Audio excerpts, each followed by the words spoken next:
What is up, everybody? Chris of Midlife Crisis Media here. Welcome to the third physical media collection stream in this new series of streams that I'm doing.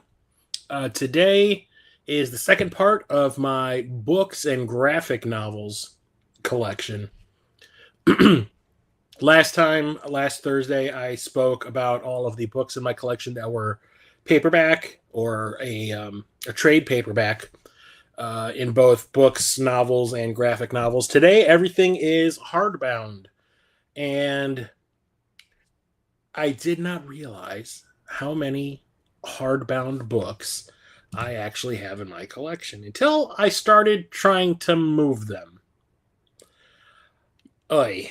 So I have so many hardcover books across two bookshelves that I'm going to have to do an intermission when I finish this first chunk of them, go and put these back, grab the other group, talk about those, take another intermission, and put those back, and grab another set, and come and finish talking about it. So this is definitely going to be a 2-hour stream. So when it comes to books, not so much graphic novels, but mostly when it comes to books, I prefer to have the hardbound version if there is one. Why? Because I'm always afraid that when I read a paperback that I'm going to break the binding, break the spine when I'm reading it, and I hate that. OCD tendencies, I see that on my shelf and I see this big old crease going down the spine of the book. It drives me nuts. I hate it. So I would rather get the hardbound book because you can be a little bit more rough with them. I don't like when I read a paperback, I kind of open it halfway and I kind of just turn the book to the page I'm reading. I don't actually open it because like I said, I'm afraid I'm going to break the spine. With a hardcover, I can hold it with one hand wide open, not have to worry about it. The only thing I'm really worried about is ruining the dust cover or possibly the pages falling out, because of a bad glue job for the binding. Something like that. So I have so many hardcovers that not only are these things extremely heavy, that it looks like it's bending this table that I have right here, and that then they take up a lot more space. That's the only other issue. So let's get into it. We'll start off with the smaller bookshelf that I have, where I basically have all of my geeky licensed-y things on it. So we're talking Star Trek, Star Wars, other sci-fi film properties that are novel form, that kind of thing. And then the other bookshelf is basically where I have all of the standalone novels that aren't really based on anything. There might be one or two that are mixed in, but for the most part, it's original novels. And I have a lot of random things here too laying around. I'll talk about those with the graphic novels. So let's get started. First book, I talked about this a couple of weeks ago or a couple of months ago, either last month or the month before. In one of the pickup streams, I found this at Half Price Books. It is the Star Trek book called Probe by Margaret Wander Bonanno. This is a sequel to Star Trek IV: The Voyage Home. I started to read this book. I want to say it was either 8th or 9th grade. I don't remember which.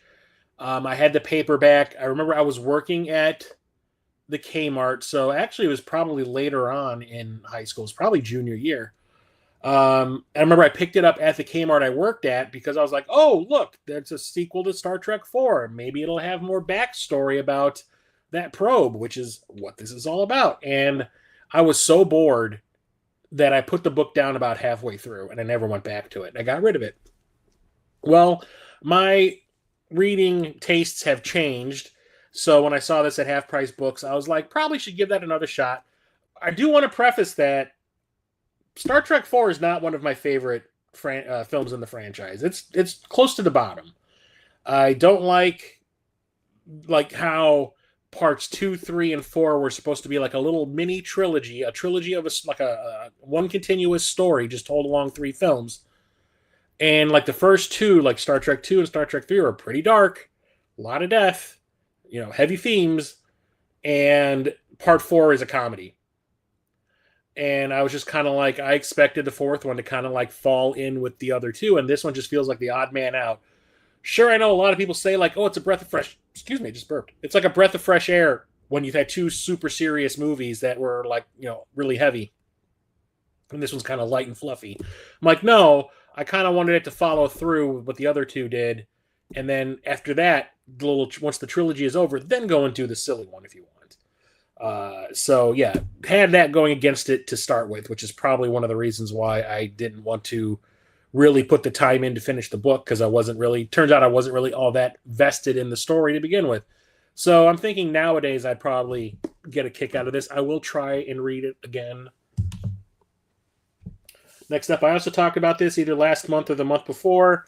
This Star Wars book called Most Wanted. This is a prequel to the Solo film that came out in, 2018? And I really liked Solo. I'm more fond of the little standalone movies in the new Star Wars film series from Disney that aren't the Skywalker saga. I like Rogue One and I like Solo the most. So when I saw this at Half Price Books, I was just kind of like, well, I really like that movie. Let's see, get some more backstory on these two characters. I really liked Kira. I really liked Han in the movie, so I thought that would be cool. Then there's this Putrescence, Star Wars: The Rise of Skywalker. So this is the novelization of Episode 9. Absolutely hate this movie. Hate. I know hate is a strong word. I hate this movie because I really liked The Last Jedi, and I, number one, hate how, because of the toxic fandom, when they went to make this, J.J. Abrams felt the need to retcon things that happened in The Last Jedi just to shut them up. Fuck you. And I just did not like anything that happened in this movie. I thought everything was cheesy, everything was convenient, everything was the safe, easy way, everything had to do with nostalgia. Somehow the Emperor has returned bullshit. Hate it. Absolutely hated it. But I would like to read the book of it at some point. It's not going to be soon, but I would like to read the book to see if there is any insight in here of the things that happened in the movie, and see if there's any explanations for the shittiness, that kind of thing. So, yeah. Plus, collector. Trying to get all the ones based on the films. Then we have this series of books by Greg Cox, which I need to read because it involves one of my favorite villains from Star Trek lore. And that is Star Trek: The Eugenics Wars. This is Volume 1, The Rise and Fall of Khan Noonien Singh. Khan was the villain in Space Seed, the episode from the original series, and Star Trek II: The Wrath of Khan. Star Trek II: The Wrath of Khan is my favorite film in the Star Trek film franchise. So absolutely 100%, when I saw this out and about, I don't remember when, years and years and years ago, probably in the mid-2000s. When did this come out? I probably should get my glasses.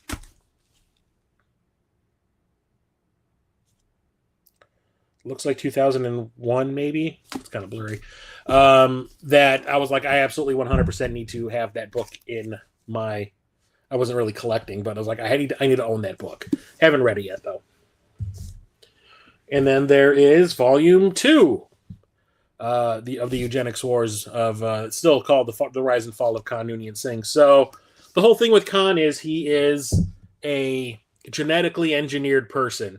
He and a bunch of other people, I don't remember if they were genetically grown or if they were people that volunteered to be experimented on and they became superior people. So they have a superior intellect, superior strength, tactics, everything about them is enhanced of what a normal person is. And they were going to be used to like stop wars, but they ended up becoming arrogant and evil, and they decided we should be ruling everybody. So Khan tried to overthrow nations and ended up getting defeated. And he and his group of other enhanced people, or augments as they called them on the Enterprise show, were basically arrested, tried, banished from the Earth. They were basically put in a spaceship and frozen in like suspended animation and just thrown into space. to never come back. And at some point in the original series, they found that ship, reawakened everybody, and Khan started doing his old shenanigans again. So this is most likely the origin of why he turned himself in to be experimented on, or if he was born that way, I don't know. And then this is, I think, with the exile. It ends with the exile because there is a third book called To Reign in Hell, The Exile of Khan Noonien Singh. So this is all about what happened once Kirk and the Enterprise crew found him in that Space Seed episode. And he tried to take over the ship and kill Kirk and all that, and he got defeated again. And then Kirk banished him again, but banished them to a planet to live out their days away from everyone else. They have no way to build a ship. They basically were just given some homes and enough food to survive, and they had to grow their own food. And then how everything went completely wrong when they found them at the beginning of Star Trek II. So that's like what happened from the end of Space Seed to the beginning of Star Trek II. Need to read those. What's up, Waves? And Kirk kicked his buttocks. Yes, he did. Twice. So last week, with the paperbacks, I was talking about this series quite a bit. The New Frontier series, which was a series of books that were created specifically there's a new crew of a new ship created specifically for a book series, and it went on for way longer than I thought it did. I thought it like burned out at some point in the early 2000s. Apparently, it did not. And then I'm going to Half Price Books. I just keep finding more and more books in this series, and there have been some hardbound ones. And this one is New Frontier Excalibur Restoration. I like how it has this little thing here. It says, only $19.95. Like it's going to sway people. I don't know where this falls in the series because they were numbered at some point. I don't know if they're numbered anymore. So, could not tell you. Have not read this one.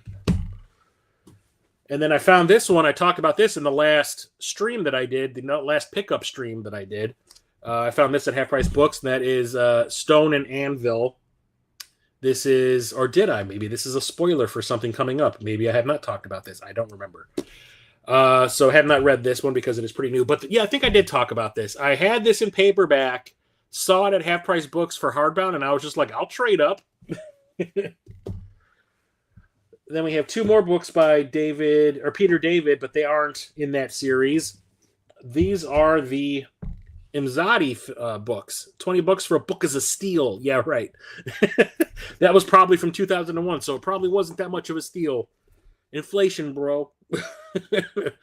Yeah, so Imzadi 1 and Imzadi 2. So I love Next Generation, although Deep Space Nine is my favorite. I will definitely, if I get tired of watching Deep Space Nine, I will just put random episodes of Next Generation on in the background while I'm doing things because I love them so much. So one of the things I've always wanted to know about was in the pilot episode, Inflate Geese. What are you talking about? Imzadi. Oh, God, Peter. In the pilot episode of Next Generation, you find out that two of the crew members, Commander Riker and Counselor Troy, had a previous relationship before they were posted on the Enterprise. And they kind of hint at it across the show that they had this whirlwind romance while he was posted on Beta Z. Met her there. They fell in love. They were that close to getting married. And then he got offered a promotion and he chose his career over her, left her behind. They basically broke up, left her behind. And I guess they've both been since then regretting the fact that the relationship ended. And that's one of the things about Next Generation is always this will they, won't they thing with Troy and Riker during the show. And then, of course, in the movies, they end up getting back together and getting married. And, So I was always curious about what the whole situation was when Riker was posted on Beta Z and he first met Troy. And that's what this is. And then the sequel is called Triangle Imzadi 2, and one of the things that was never explained ever was that toward the end of the Next Generation's run, at the end of Season 7, Worf and Troy started a relationship. And it ran through the final episode. The final episode starts with Worf and Troy on a date. And then in like the next thing that happened in the series is Star Trek Generations, the movie. Not mentioned once. They don't even really look at each other the whole movie. Riker, or not Riker, Troy and Worf. And it was never brought up again. It was just kind of like they retconned it. It was just like it never happened because I guess for the movies they wanted Riker and Troy to get back together. So this explains what happened between the finale, the series finale of Next Generation and Generations, and why they are no longer together. Mm. Then we have the novelizations of all the films. I do have them out of order because I have them in alphabetical order on my shelf. Starting with First Contact. This is the second Next Gen movie about the Porg. Then we have Generations, which is the first Next Gen movie. That is the passing of the torch between Kirk and Picard. And then we have Insurrection, which is the third Next Gen movie. And finally, Nemesis, which is the fourth and final Next Gen film, and my personal favorite amongst the four. To the point where I've actually gotten some like nasty comments on some of the videos where I talk about Nemesis being my favorite, and people are like, "What the hell is wrong with you?" I was just kind of like, "That's just me. Resistance is futile, suckers." Yeah, some guy was like, "How can you like Nemesis the best or as the best one? Like Generations is the best one." I'm like, "Generations to me is the worst one." I saw Generations in the theater. So, like I've talked about with Tron Ares and Tron Legacy, I saw those movies in the theater like 7 times each. When I really, really like a movie, I will go and see it as many times as I possibly can because the experience of seeing a film on the big screen, I absolutely love it. Generations was like the first big Next Generation movie, and being a huge Next Gen fan, I wanted to see it as many times as I possibly could. The only thing was, by the time I saw it for like the 7th time, I realized I was like, this is not good. Why am I doing this to myself? Just because it's a Next Gen movie doesn't mean it's a good movie. Next up, we have, I talked about one of these in a pickup stream a few months back, that I had one in my collection already, thinking it was the only one. Turns out it is actually one that there was another one that came out before the one that I owned, not realizing that it was a series of novels. So I ended up getting the second one, which is the one I talked about in the stream. So we're talking about these Big Trouble in Little China books. These are sequels to the movie Big Trouble in Little China. So the one that I had was Big Trouble in no, not this one. I had Big Trouble in Merry Old England, thinking that this was the book. Turns out there were two. Turns out that this one, Big Trouble in Mother Russia, actually was the first one to be released. So this is actually considered the second story in the franchise. And the one that I had already was the third story in the franchise. Need to read these because I absolutely love Big Trouble in Little China. So obviously one takes place in England, one takes place in Russia. A derp. Merry Old England, Mother Russia. I'm just going to put these in the order they go in. Then we have another Star Wars novelization, and that is this novelization of The Force Awakens. Not a big fan of this one either. I know this is like one of the highest grossing movies of all time. Like in America alone, in the U.S. alone, this made over $900 million. Or the movie did. One of the highest grossing movies of all time in the U.S. alone. I did not really care for it. I kept on saying to all my friends when we saw the trailers, I was like, look, they don't, like when it came to the prequels, they had to follow certain things in order to make it line up with the original trilogy of films. So their hand was kind of forced in what they could do. It was predestined to end a certain way. When it came to the sequels, they didn't have that restriction. They could do whatever the hell they wanted. The future was not written. And what did they do? They basically remade the original Star Wars movie with some new characters in it. I was really disappointed. It was like Member Berries times 10. It was like I was like watching it going like, I have predicted every single thing that has happened in this movie. Nothing in this movie is original. And like when they made such a big deal about Phasma being in the movie, and She did nothing. She did absolutely nothing. And then they like, and I think Rian Johnson, when he made the second movie, was just kind of like, yeah, that was a really cool character. They could have done some stuff that was really cool with that character in the movies. They didn't. So Rian Johnson killed her off. Same thing with Snoke. What's up, J Chip? So yeah, I just wanted to read these because maybe there's some more insight into what was going on in the movies that we didn't get in the films because of time constraints or whatever. It could even be based on an earlier version of the script and have completely different events happen. I don't know. But I'll eventually read this and find out. The Force Awakens is the only movie I've seen more than once in the theater. Really? Yeah, I was not a fan. I saw it twice. I saw it the first night. I saw it opening night with a group of friends. We went out and had like this really nice, expensive dinner. One of my brother's ex-girlfriends came with us, and she never hung out with me and my friends before. She seemed to really enjoy it, and then like I never heard from her again after that. Like she basically disappeared off the face of the earth. Yeah, I saw it one more time in D-Box 3D. D-Box is the moving chairs. And then I was just kind of like, yeah, that's it. I think I'm done with this. How's it going, J-Chip? What's up with you? Now, this one I love, and it's one of the new Disney Star Wars movies, and that's Rogue One. Absolutely loved this. See, this is what I wanted. Like, I remember when the movie ended, I looked at my friends that went and saw Force Awakens with me, and I was like, see, now this is what I wanted The Force Awakens to be. I wanted it to be something new, because this is essentially a Vietnam War movie in Star Wars land. I loved it. I absolutely loved it. I loved all the characters. I know that like the ending was completely reshot because Tony Gilroy, who they ended up bringing in to do some rewrites, was like, these people have to die.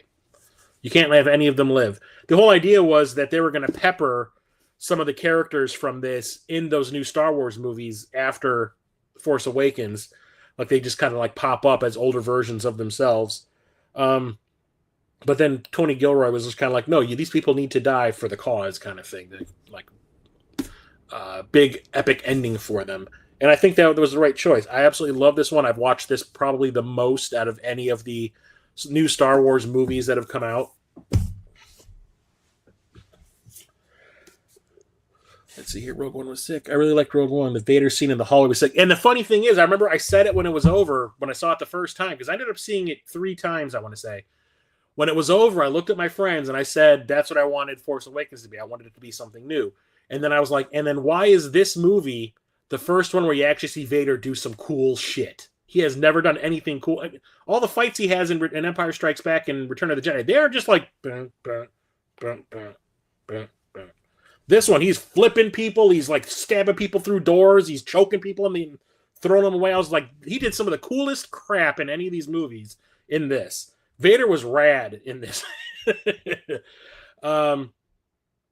So next up, I have the novelization. I was just talking about this, the finale of Star Trek: The Next Generation, and that's All Good Things. I did have this in paperback back when it was first released, because whenever like the premiere episode, like the pilot episode is released, they always released a book. I always read it just to get some extra information about the characters or something. And I did the same thing with this. I read it like the day it was released. I read the whole thing. And it's a really good read, especially if you're a big fan of the show. So, had to get it. And then the lightning rod of hate for the new Star Wars movies is The Last Jedi. This is the expanded edition. This is the only Skywalker Saga sequel movie I like, because it messed with expectations. It messed with the formula. It did interesting things with the characters, which is what I wanted Force Awakens to do, but it didn't. It just decided to go member berries. And like I said, it was challenging. It did things with characters like Luke. Luke is supposed to be the hero. No, Luke is a human, is a person with feelings and emotions. Everyone just expects him to be, this like superhero type character who's always going to sacrifice himself. No, he realized he screwed up his nephew's training and made him go bad, and he became a recluse and decided to withdraw from everybody. That makes sense, because he was always whining in the original trilogy. Why do you not think that he would do something like that? Everyone that trained him ran away. Obi-Wan ran away when shit went bad in Revenge of the Sith. Yoda ran away. Those are the 2 people that trained him. He learned from those people. He did the same thing they did. I really liked that Rey was a nobody. I was dreading the fact that they were going to say, "Oh, she's like Obi-Wan's like daughter, or she's somebody's daughter." And I love the fact that it was like, "No, your parents sold you for beer money." And then they retconned that because, of course, they did in Rise of Skywalker to make her Palpatine's like granddaughter. That was so dumb. But I really liked this one the most out of the three Skywalker films. I talked about this in a stream a few months back, a pickup stream. This is the novelization of the original screenplay written for Alien 3 before it went through like three other screenwriters. The first person Fox went to write the script for this movie was William Gibson, who was like the grandfather or the father of cyberpunk. He wrote all these cyberpunk novels, Johnny Mnemonic, Neuromancer, I Adore You, all that stuff. And from what I understand, I have not read this yet. This is the next book I'm going to read after I finish the ones that I'm reading right now. It was crazy. Like I from what I remember hearing about it, Ripley's barely in it. It's mostly focused on Newton Hicks from Aliens, and Ripley just kind of like shows up later on to like, you know, help out because something was going on. I don't know what the deal with why she wasn't there. I need to read it, but it was because Ripley was barely in it. Fox was like, hell no, find someone else to write a script. And they went through like three other screenwriters. One of them, I cannot remember his name. He ended up directing What Dreams May Come. His was, there was a bunch of, it took place on a wooden planet built by a bunch of monks, a wooden planet and stuff like that. So I was really interested because Alien 3, I think, is one of the most misunderstood movies in film. And I want to read what the original version was supposed to be. Really like, dude, I can't believe that they made her a Palpatine being a nobody and what made her so relatable. That's the thing. I liked that idea. I was like, thank you. Don't try to make everything connect. One of the issues I had with the original trilogy of Star Wars movies is how space is massive. Space is so big, it's incomprehensible. Yet, this kid finds out that this guy that is murdering everybody and, you know, trying to take over the galaxy is his dad, and just so happens to come across his twin sister on a rescue mission. Just everything's connected somehow. It's like everybody finds each other so easily. And then all that happened again in Force Awakens. I was just like, yeah. Don't get me wrong, I love the original trilogy, but the odds of those people all coming into contact with each other is like 0.000000001%. Next up, I've talked about these in some pickup streams from a few months back. These Fright Night books. I love Fright Night. It's one of my favorite horror movies. It's actually more like a horror comedy. It is super fun. I love the characters. It's like quirky and like clever. I watched this movie so much when I was a kid. For some reason, my parents thought it was okay to watch this when I was a kid. It's one of the few horror movies my parents were just kind of like, yeah, maybe rated R. I think the kids can handle it kind of situation. So my brother and I watch this all the time. Origins is the novelization of the first film. So definitely had to get this. And it turns out this was like a bestseller. So we got a sequel that is called Aftermath, which is what happened between Fright Night 1 and Fright Night 2. Fright Night 2 is not that great, if you ask me. But this is like the story about what happened between the two. And it sounds like, I've not read these yet, that Evil Ed from the first movie is the villain in this. And that was, from what I understand, the original plan for Fright Night 2. And if that was successful, maybe a Fright Night 3. But the second movie was not successful at all. It barely got a release. So we shall see. Let's see here. Vincent Ward is the director of What Dreams May Come. Yeah, Vincent Ward wrote a script, or was commissioned to write a script for Alien 3. And like I said, his was about an order of monks who had built a wooden planet, and they are actually in space. And Ripley crashes on their wooden planet. The whole Sulaco thing crashes on their wooden planet, and the alien gets loose in this wooden thing. It sounds dumb. It sounds so dumb. I'm glad they said no. Bring someone else in. Next up is another Star Wars novel. This is all about Ahsoka. Ahsoka is one of my favorite extended universe characters. She was introduced in Clone Wars. Could not freaking stand her at the beginning of Clone Wars with the whole "Hey Sky Guy" bullshit and him calling or Anakin calling her Snips. I thought the whole idea of like between episode 2 and episode 3, Anakin had a Padawan that we never knew about. I thought that was so dumb. And like for the first season and a half, I want to say I could not stand Ahsoka. I thought she was just super annoying and was just kind of like doing the whole I'm the kid in the show to let the kids, have someone to relate to that watch this. And yeah, eventually they revamped her character and made her super awesome, if you ask me. I absolutely loved her from like season, like the halfway point of season 2 and on. They made her such a badass and stopped making her act like so much of a child. And then this is about like her teenage to adult years. I'm assuming this is from what happened after the Clone Wars show ended to where we see her in Rebels when she comes back as Fulcrum, their code name. So really interested in reading this because I think the character is great. Then we have these novelizations of some of the films in the Star Trek series. So these are written by different authors, so I have them kind of out of order. Like I said, I keep these alphabetical by author. So the first one is Star Trek II, The Wrath of Khan. I talked about this in one of my pickup streams. I had the paperback of this, and I got it used, so it was a little bit on the craptastic condition side.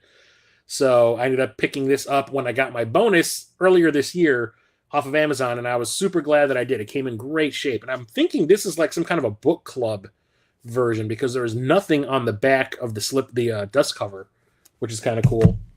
So because I got that, and I also had a paperback of this one, I got this as well, and that is the novelization of Star Trek III: The Search for Spock. Same thing, nothing on the back, which makes me think this is like some kind of a book club version.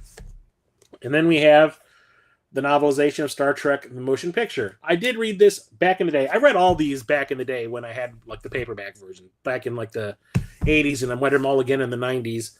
And I read this multiple times as well. This is actually a pretty decent book. It has a little bit of extra stuff in it that was cut out of the movie. Like I think the original spacewalk scene where it's actually Kirk and Spock going on that spacewalk inside V'ger instead of just being Spock in the movie. I think that's what happened. The thing is, this used to be a library edition because it has that pocket in there. Oh, I remember the old school libraries. And then we have, like I said, I really liked this movie as well. So the novelization of Solo, the expanded edition. Really want to read this and see if there's any interesting extra material in there. And then we have this series. I do not know the order. I know the order 2 of these go in.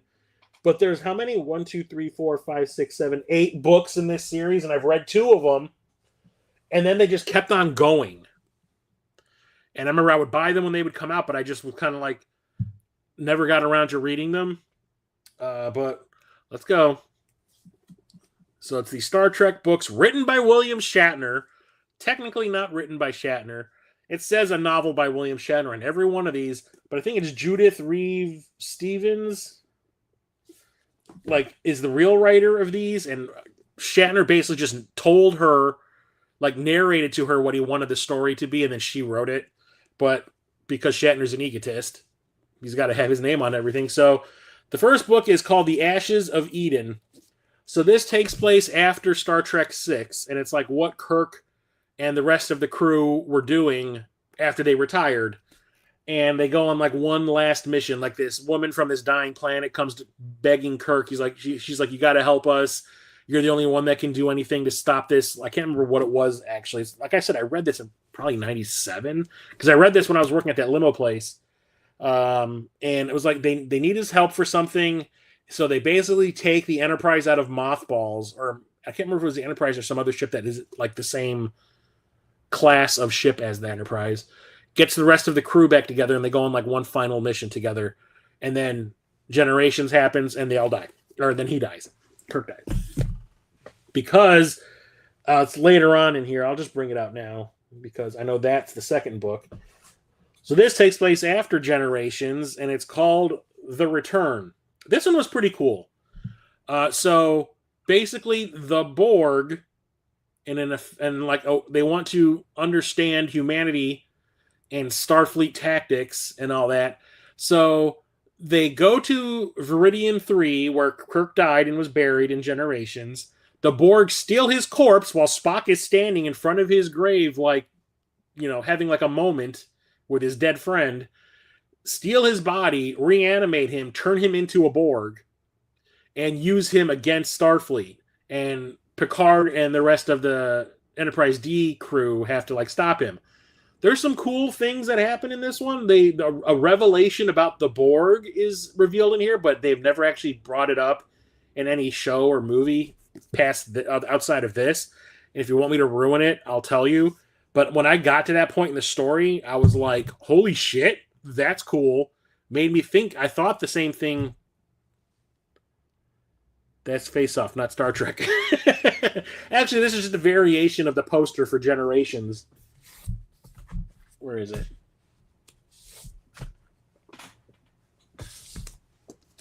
Where are you? Yeah, if I show you the poster for Generations, you're going to be like, oh, yeah, they were original, weren't they? So there's the poster for Generations. That's the cover for The Return. It's the exact same pictures, just swapped.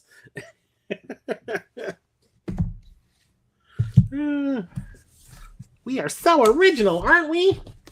Schuster House or Pocket Books or whatever the hell it is. Tell me the Borg spoiler. So Spock is actually a big part of the story too. He's actually helping the Enterprise D crew get Kirk back from the Borg. So he eventually gets on a Borg cube and like does a mind meld with one of the Borg that's connected to like the hive mind, and starts like going through like memories and stuff. And it turns out that V'Ger from Star Trek: The Motion Picture is a Borg. Like the whole thing of the Voyager probe they talked about it in the movie, like the Voyager probe went through a black hole, found a machine planet. They looked at this thing like it's some kind of primitive version of themselves. They fixed it up and like souped it up, gave it a big ship so it can go back home. Turns out the machine planet was the Borg home planet that it found.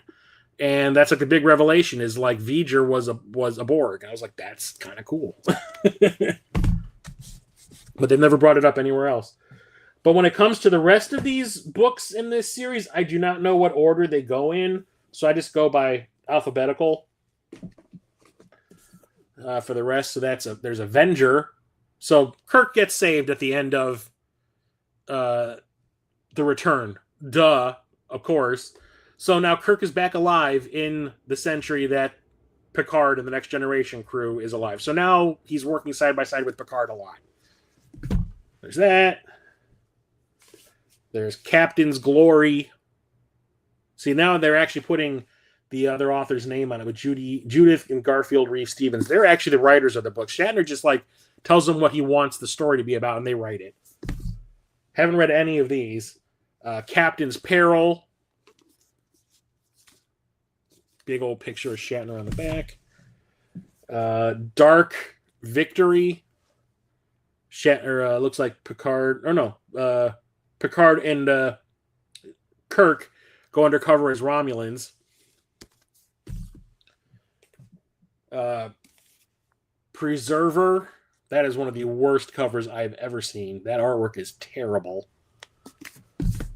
And finally, Spectre. And you can see that is Evil Universe Spock in the background from the Mirror Universe. So I have not read any of those outside of Ashes of Eden and The Return.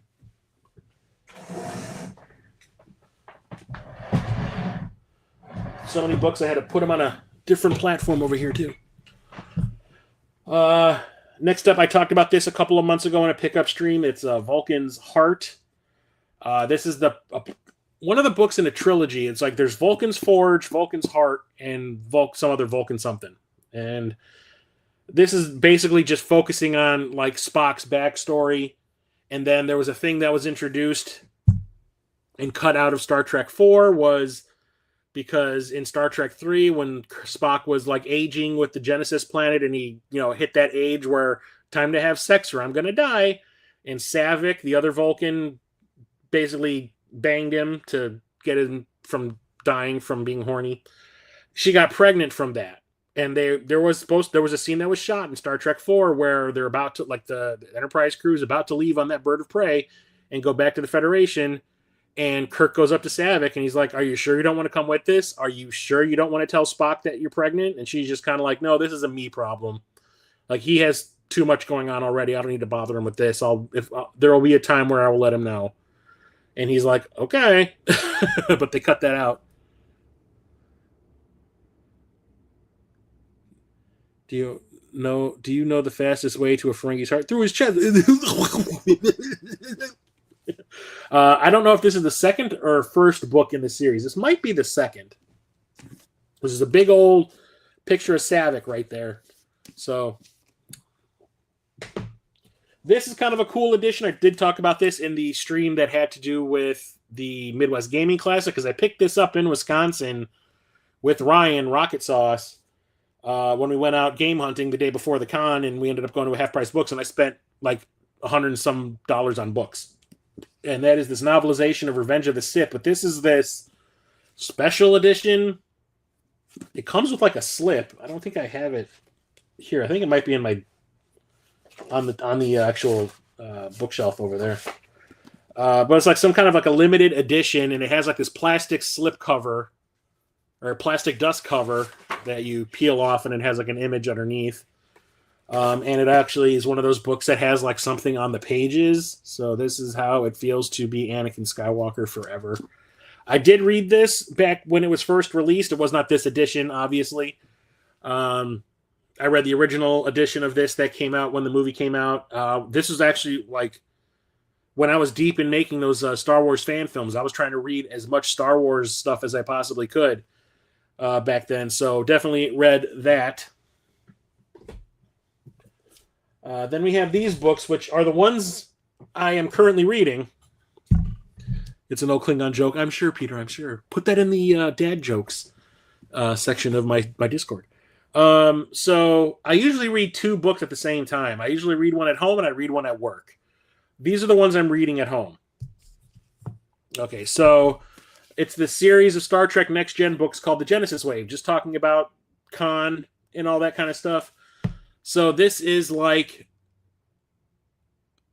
a sequel to Star Trek 2 and 3 about the Genesis device stuff from those movies, but done during the Next Gen era, where an alien race has kidnapped Carol Marcus, who was Kirk's ex-lover from Star Trek 2, who built the Genesis device. They kidnap her. She's still alive.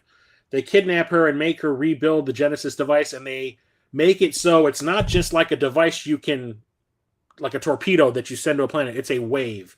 It basically, they send it out through space, and any planet that the wave touches, and it never stops expanding, any planet it touches, it gets completely reformed as something else that the aliens that have made Marcus create the Genesis wave again want it to be like.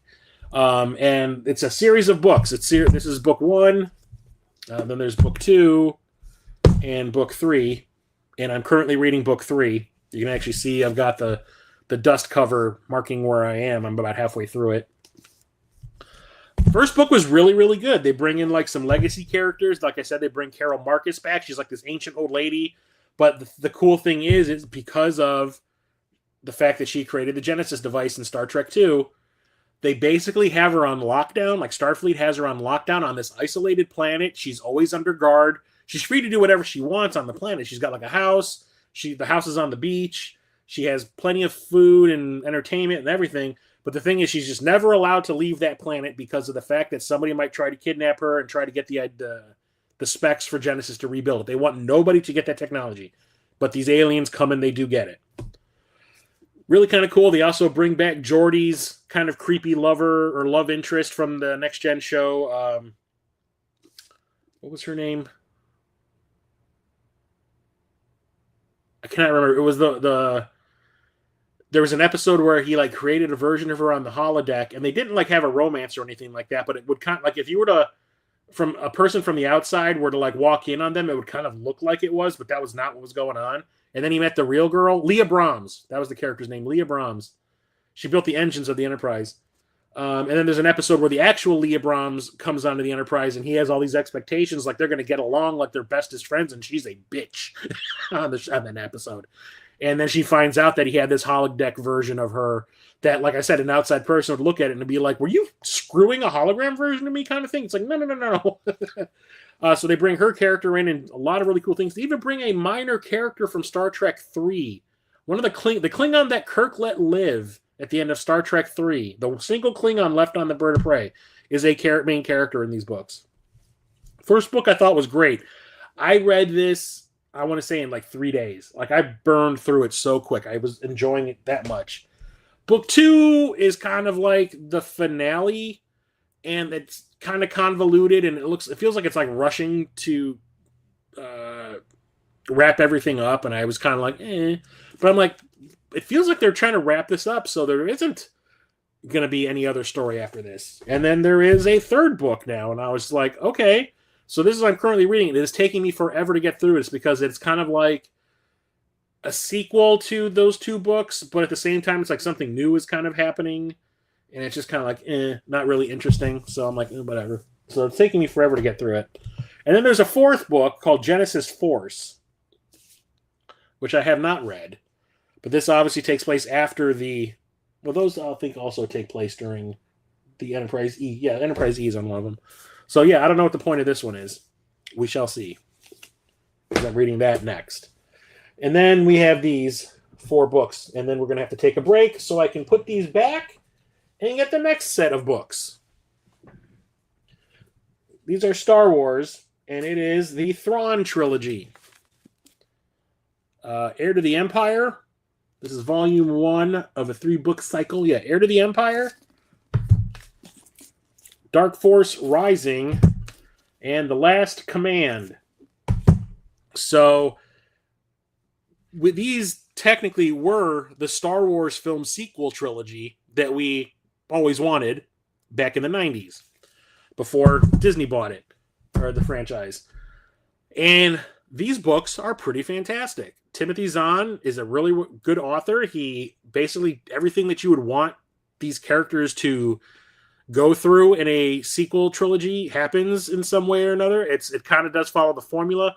My friend Charlie, Epic Die Studio, actually called into a radio program that Timothy Zahn was speaking on in Chicago and asked him if he intentionally followed the formula that the original films, the prequel trilogy wasn't out yet, that the movie trilogy followed, where it was like, in the first movie, the rebels get like a minor victory. The second movie, the Empire wins. And the third movie, the rebels get their big victory. And he basically says, you follow the same pattern with your trilogy. Was that intentional? He was like, oh, yeah.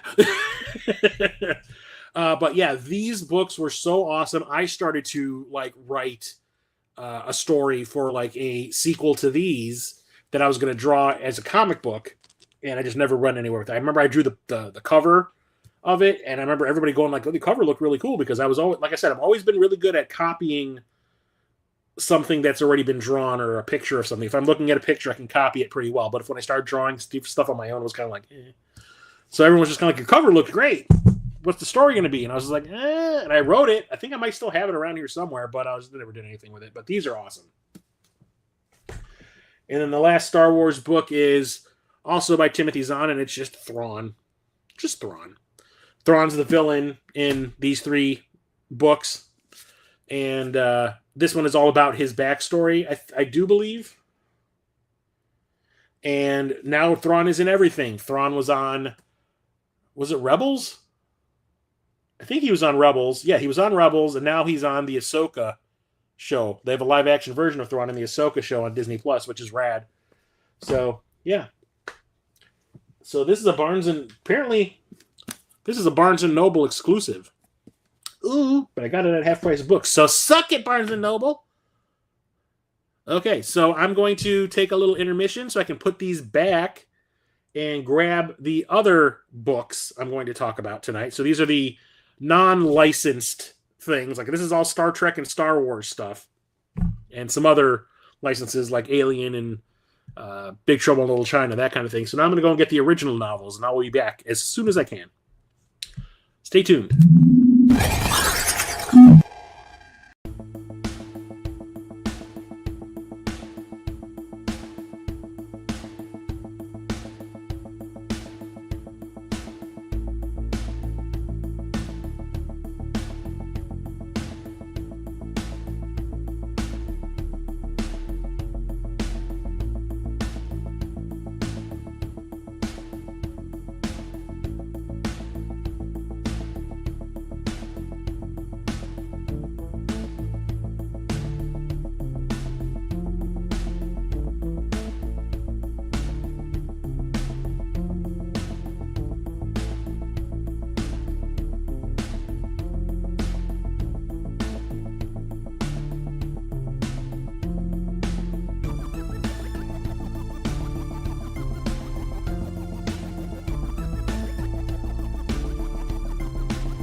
Ben just read through the Thrawn books, huh?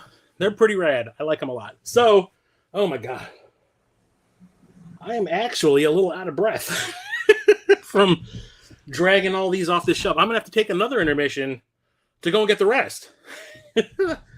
Okay, so these are the books that are not licensed off of anything. These are original novels. They are very front of the alphabet loaded because I like a lot of books by specific authors. I try to get all the books that they have. Just so happens that they're all by the front of the alphabet. So everything here, I don't think anything goes past H, and I have like 5 giant stacks of books here. Okay, so we'll start off with. So a lot of these things you're going to see that I have here are like special collected editions that I would get from like Barnes and Noble kind of thing, and like leather-bound kind of collections. And one of them is this Hitchhiker's Guide to the Galaxy, the Ultimate Hitchhiker's Guide by Douglas Adams. So this is all of the books in one. So Hitchhiker's Guide to the Galaxy, The Restaurant at the End of the Universe, Life, the Universe, and Everything, So Long, and Thanks for All the Fish, Young Zaphod Plays It Safe, and Mostly Harmless. How many pages? The pages on this thing are super thin, almost like the way a Bible's pages are super thin.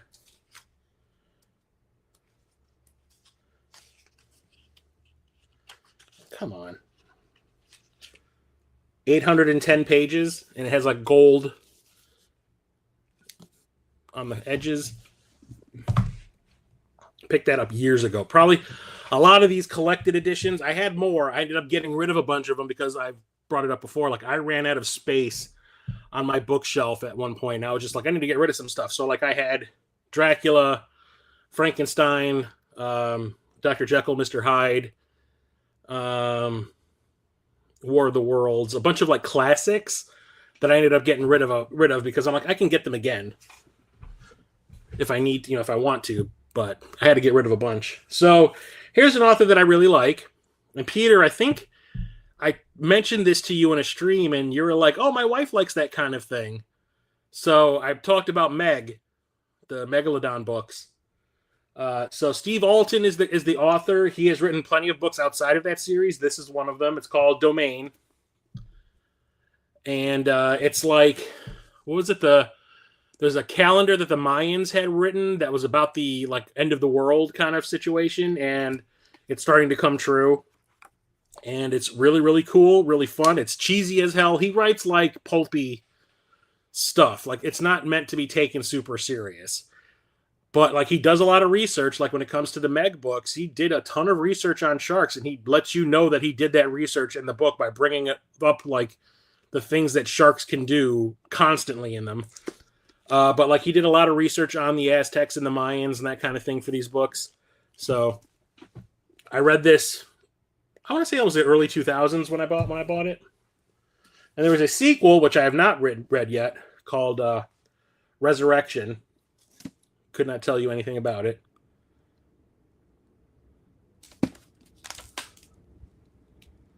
What happens to us when we die? Is there really an afterlife? Or do we possess a soul? Does God exist? Is this Dianetics? But yeah, those are entertaining. The first one is entertaining. I haven't read the second one. Here's another one written by Alton. This is like a standalone book of his. I have not read this one either. It's called The Shell Game. It just says the end of oil, the next 9/11, the deception of a nation. Oil is the problem, and the world is running out of it. And it's like, what happens when we run out of fossil fuels? I've read this one, Goliath, and it's basically a super sub that has like artificial intelligence, and it gets, cliche-wise struck by lightning and becomes self-aware, and it's like, I'm going to go and kill the targets that I want to destroy. I'm going to destroy the targets I want to destroy, and you can't stop me, human beings.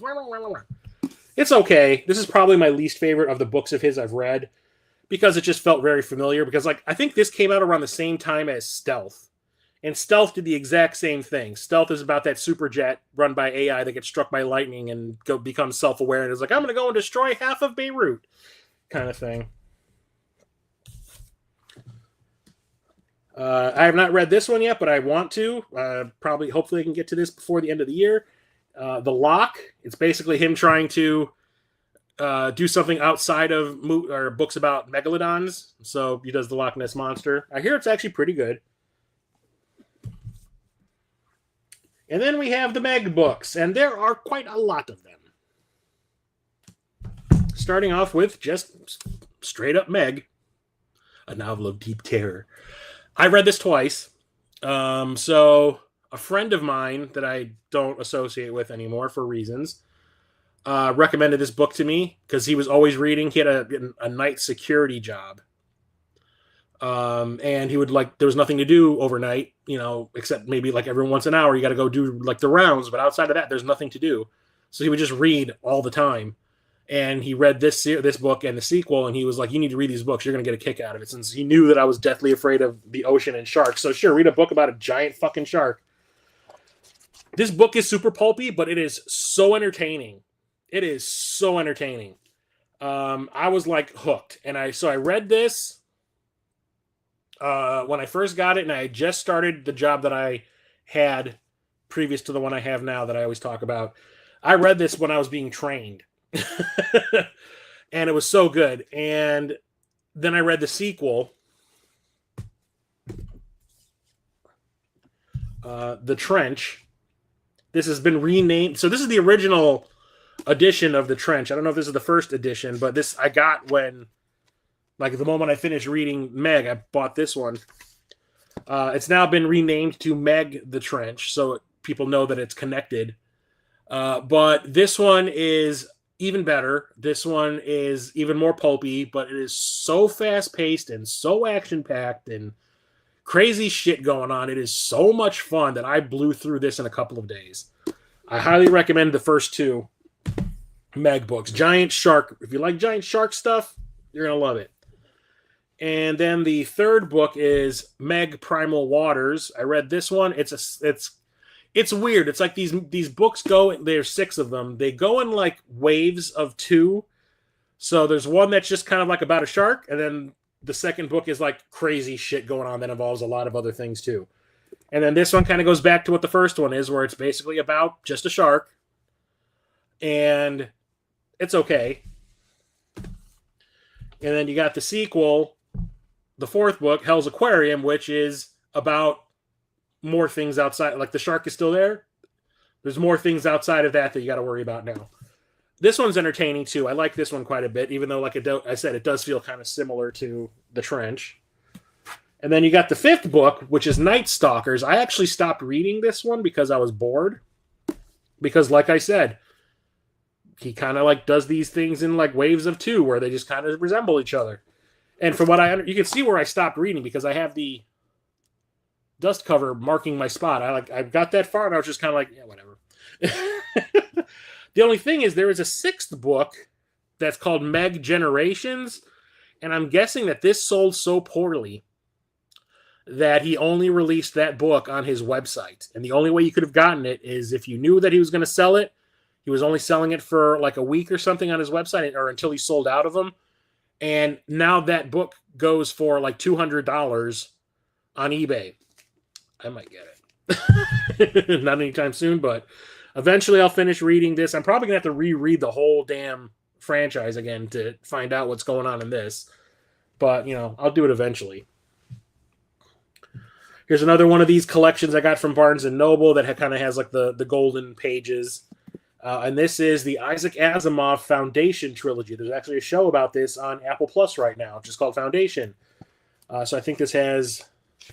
Yeah, obviously it's called the trilogy. A derp. Part 1, the Psychohistorians. Part 2, the Encyclopedists. Part 3, the Mayors. Part 4, the Traders. Part 5, the Merchant Prince. Oh, that's just the first book. Okay. I was like, it says it's a trilogy, but there's 5 chapters. What? Pages in this are super thin, like I said, like the Douglas Adams one, 747 pages. I've been wanting to read these for so long, but then guess what? When I decided I wanted to read this, my papers went bad.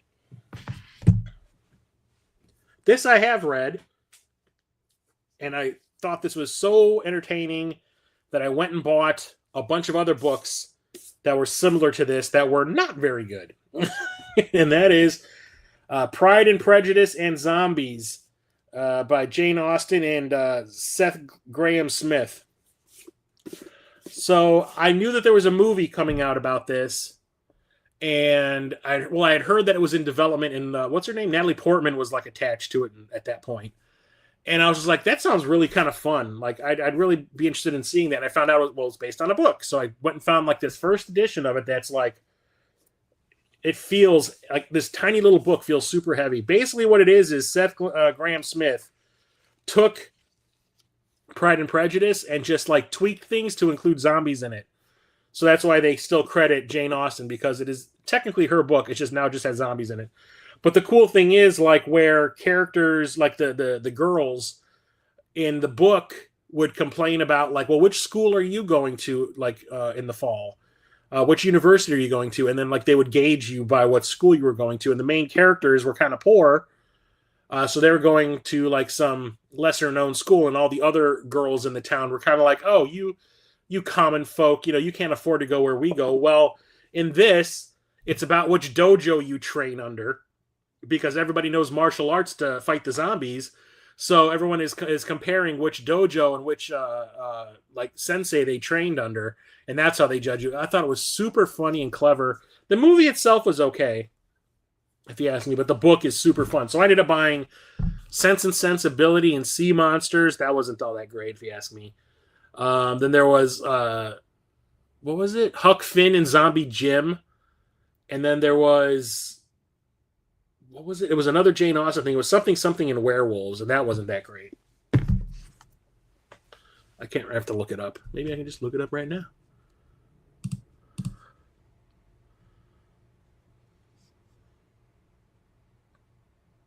Amazon.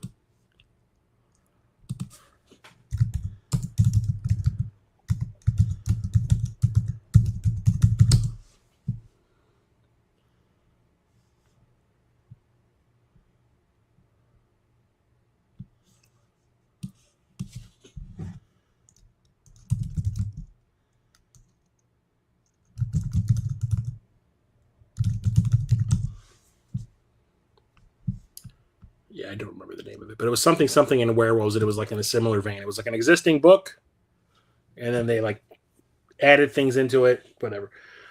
Another author I really love is Clive Barker. One of his books is my favorite book of all time. So naturally, I have a ton of Clive Barker books. Horror author, Stephen King. I want to say like in 87 or whatever. There's like this, I got the hiccups now. There's this quote from Stephen King that like everybody took so seriously in regard to Clive Barker, where he said, like, Stephen King said, Clive Barker is the future of horror.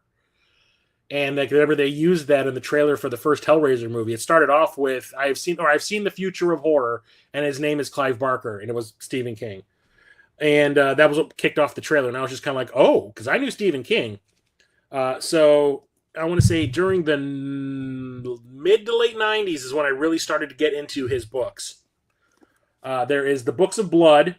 This is apparently super hard to find now.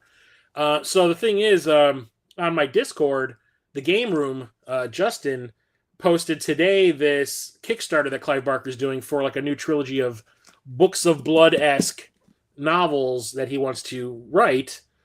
And one of the things you can get as a perk is the original Books of Blood. Like, I think there was like 6 volumes of the Books of Blood. You can get like this, I think it was like for $300. You'll get the trilogy that he's currently writing, and then like these collected editions that are like leather-bound of the Books of Blood, all of them. And I was just kind of like, oh, that sounds really cool. Maybe I'll do that. And then I saw this $300. I was like, kiss my ass. Turns out I already have them. So this is, how many of them? I think this is a collected. Yeah, Volume 1, Volume 2, Volume 3. So this is the first 3 Books of Blood books. And it's a collection of short stories. I've read some. I think the Midnight Meat Train is part of these. which was made into a movie. I think Candyman's in here. The Book of Blood, The Midnight Meat Train, The Yattering and Jack, Pig Blood Blues, Sex, Death, and Starshine, In the Hills, the Cities, Dread, Hell's Event, Jacqueline S., Her Will and Testament, The Skins of the Fathers, The New Murders in the Rue Morgue, Son of Celluloid, Rawhead Rex, which was turned into a movie in the 80s. Yikes. Confessions of a Pornographer's Shroud, Scapegoats, and Human Remains. And a Book of Blood postscript on Jerusalem Street. So this one does not have Candyman in it, which I'm disappointed by. I think it might be in the other ones. So yeah, I've read some of the short stories in here, not all of them. Next up, we have Cabal, which was turned into the movie Nightbreed. And I read this for my oral communication class my sophomore year of high school. And we're supposed to pick a book and then do a report, like write about it, and then do a presentation to the class about the book you read. And the whole goal is, through your report that you wrote and you're going to read, your goal is to convince everyone in your class, to want to read the book, to make them want to read it. And I'm not a person who at the time liked speaking in public. I had no choice but to take that class. It was like you had to do it. It was not an elective. I hated most of the people in my class because they were the kind of people that were always picking on me in high school. And a bunch of these like entitled rich kids. And one of them was already on the debate team, so he was used to speaking in public, and he like interviewed Michael Jordan. And like one of the reports we had to do in front of the class, he actually talked about the report that he wrote for another class about Michael Jordan. So he did a report on his report. And he bragged about it. And so I wrote this report. I read it in front of the class, did my best, and apparently I convinced more than half the class to read the book. I guess I don't remember what I said, but I remember people telling me that like I was funny. I remember people telling me that like I described things but didn't go into too much description so that I would make them want to find out what was really going on. I stopped at about half. I was like recapping the book in my report, and I remember that. And I got about halfway through the book, and I left it off like on a cliffhanger. And I remember everybody went like, wait a minute. What happened next? I'm like, read the fucking book. So it's about a guy who has dreams about this place called Midian, that is this town that's underground that is occupied by monsters. And he's kind of drawn there. He's also had, like, because of these dreams, he's seeing a therapist who has issues of his own, and he hates things that aren't normal. And he basically is using the dreams of the main character to lead him to this Midian place so he can kill all the things that are down there because they are not normal.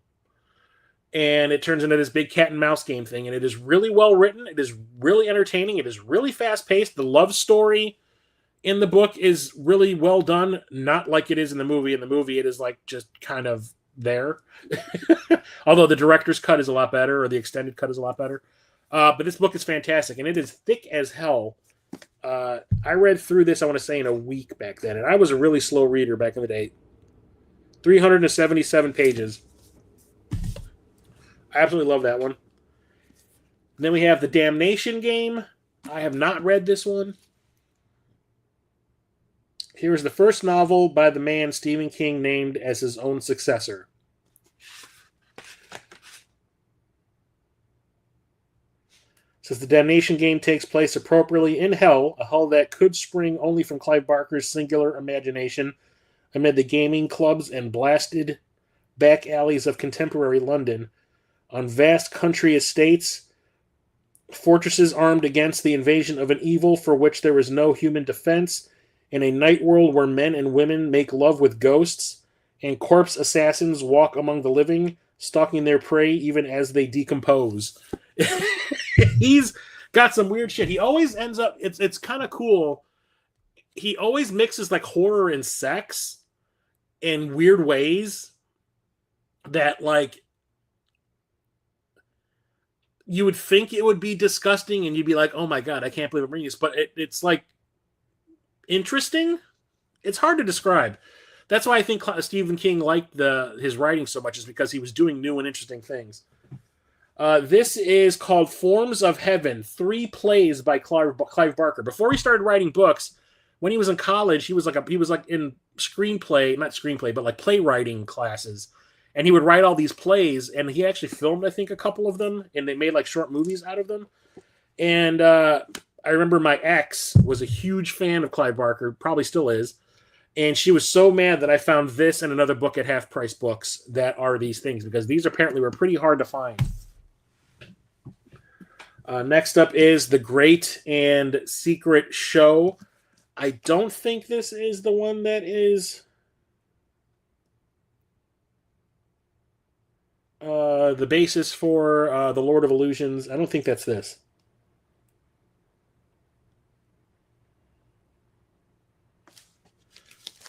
I don't think it is. It doesn't really say. I don't think this is. I think this, because I have not read this one. This, though, is my favorite book of all time. And that is The Hellbound Heart. This is the basis for Hellraiser, the first Hellraiser movie. I originally had like a little paperback, and this is more of a novella than a novel. I had this little paperback version that I had found at the Kmart I worked at. And I read it in a day. And it is so good. The movie is very close to what is in the book, but names got changed for whatever reason. Some of the details got changed, but like nothing crazy. Like it is very much what in the movie is in the book. But you want to talk about like weird sex stuff going on. So at the beginning of the movie and the book, there's this character named Frank who it's about this box, this puzzle box, that when you open it, it basically opens a portal to hell. These creatures that live in hell called Cenobites come out, and their whole deal is they kind of like a genie. They're like, we give you that you want to summon these things. Like, they're there. That's why you're playing with this box. You are summoning them because you want them to show you different versions of pleasure and pain. And sometimes they overlap. And this guy Frank is doing exactly that. Goes to open the box. The Cenobites come out, start showing him weird things. One of the things is, so Pinhead isn't called Pinhead in the book. Pinhead is just called Hell Priest. But there's like a female Cenobite that is sitting on a stool made of human heads that are still alive, and their tongues are wagging right inside her genitalia. Like they're in her genitalia. And I remember like reading this in class. I think it was in study hall. I was reading this in class going like, if the teachers saw what I was reading, I would be booted out of this school. So they released this 20th anniversary edition a while back. I want to say it was like in the mid to late 2000s. And I ordered this off of Amazon, and it has like handwritten notes from like his original versions and stuff like that. Like our versions of like what he wanted the cover to look like and stuff like that. So I had to get this. Absolutely love it. I've read this probably 6 times. Are you looking forward to getting the Hellraiser game? I did pre-order that. I did not get that super crazy edition that I keep seeing pop up on my Facebook feed, but I did order or pre-order the standard edition off of Amazon. Here's another one of those Clive Barker collection of plays. There's 3 more plays by Clive Barker, and this one's called Incarnations. I think this is the one that my ex was like upset about that I found. And she was just kind of like, well, you could give it to me. And I was like, or I could keep it for myself. This I have read. This is The Inhuman Condition. This is the first thing I ever read by Clive Barker. I read this when I was working at the limousine place. I read this working the night shift. And this is another collection of short stories. And I loved every single one of them. You've got The Inhuman Condition, The Body Politic, Revelations, Down Satan, and The Age of Desire. And one of the stories is kind of similar to Hellraiser or The Hellbound Heart, where like there's a box, like a puzzle box, and when you solve it, these demons come out, basically. There's a story in here that's about, or is it in this? It might be in this one. Because like none of those names sounded familiar. No, it is in Inhuman Condition. there's this guy who finds this like piece of rope that's been tied in these really elaborate knots, and he feels compelled to untie them. And every time he unties one of the knots, a creature is released that goes around killing people. Is really kind of cool. I kept on saying that, like when I was trying my hardest to break into filmmaking, like I would absolutely love to turn that short story into a film.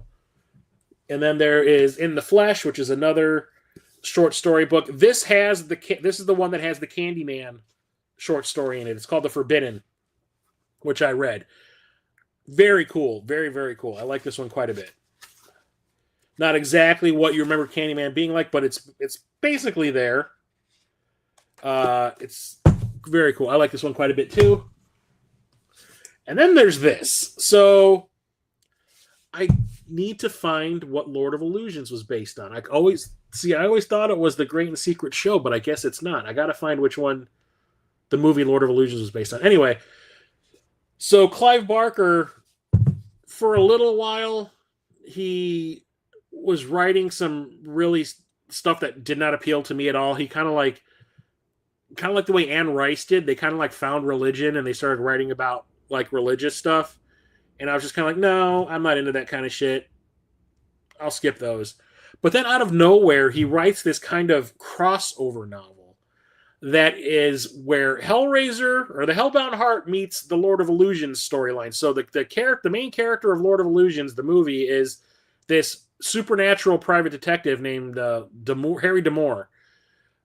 Somebody hires him to find the puzzle box or whatever, and Pinhead and D'Amour cross paths in this Scarlet Gospels book. So it's like this really kooky crossover book between two of his other novels. So I guess he was trying to do the whole Stephen King-averse kind of situation where like all of his books are kind of take place in the same universe.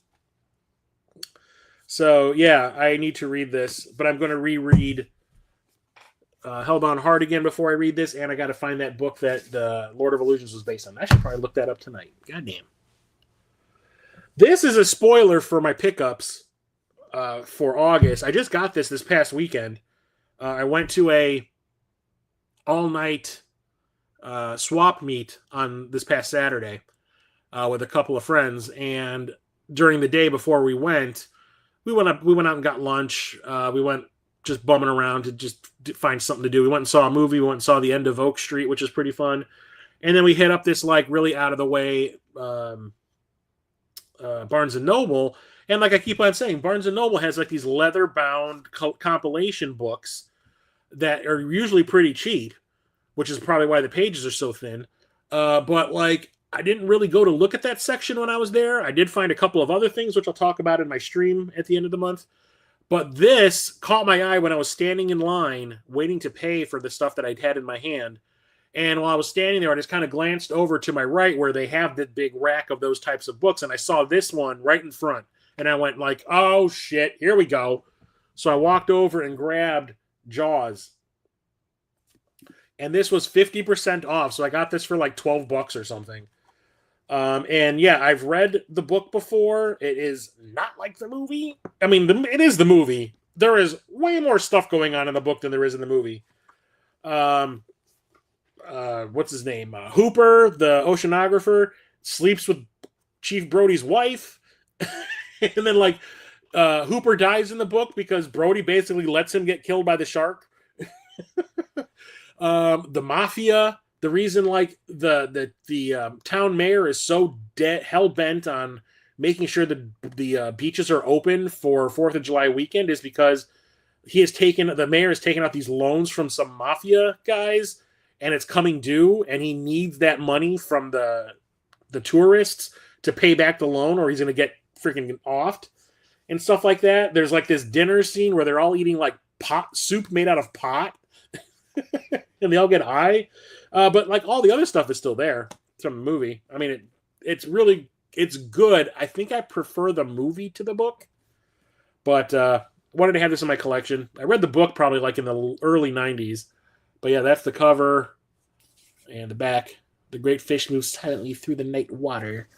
So there's that.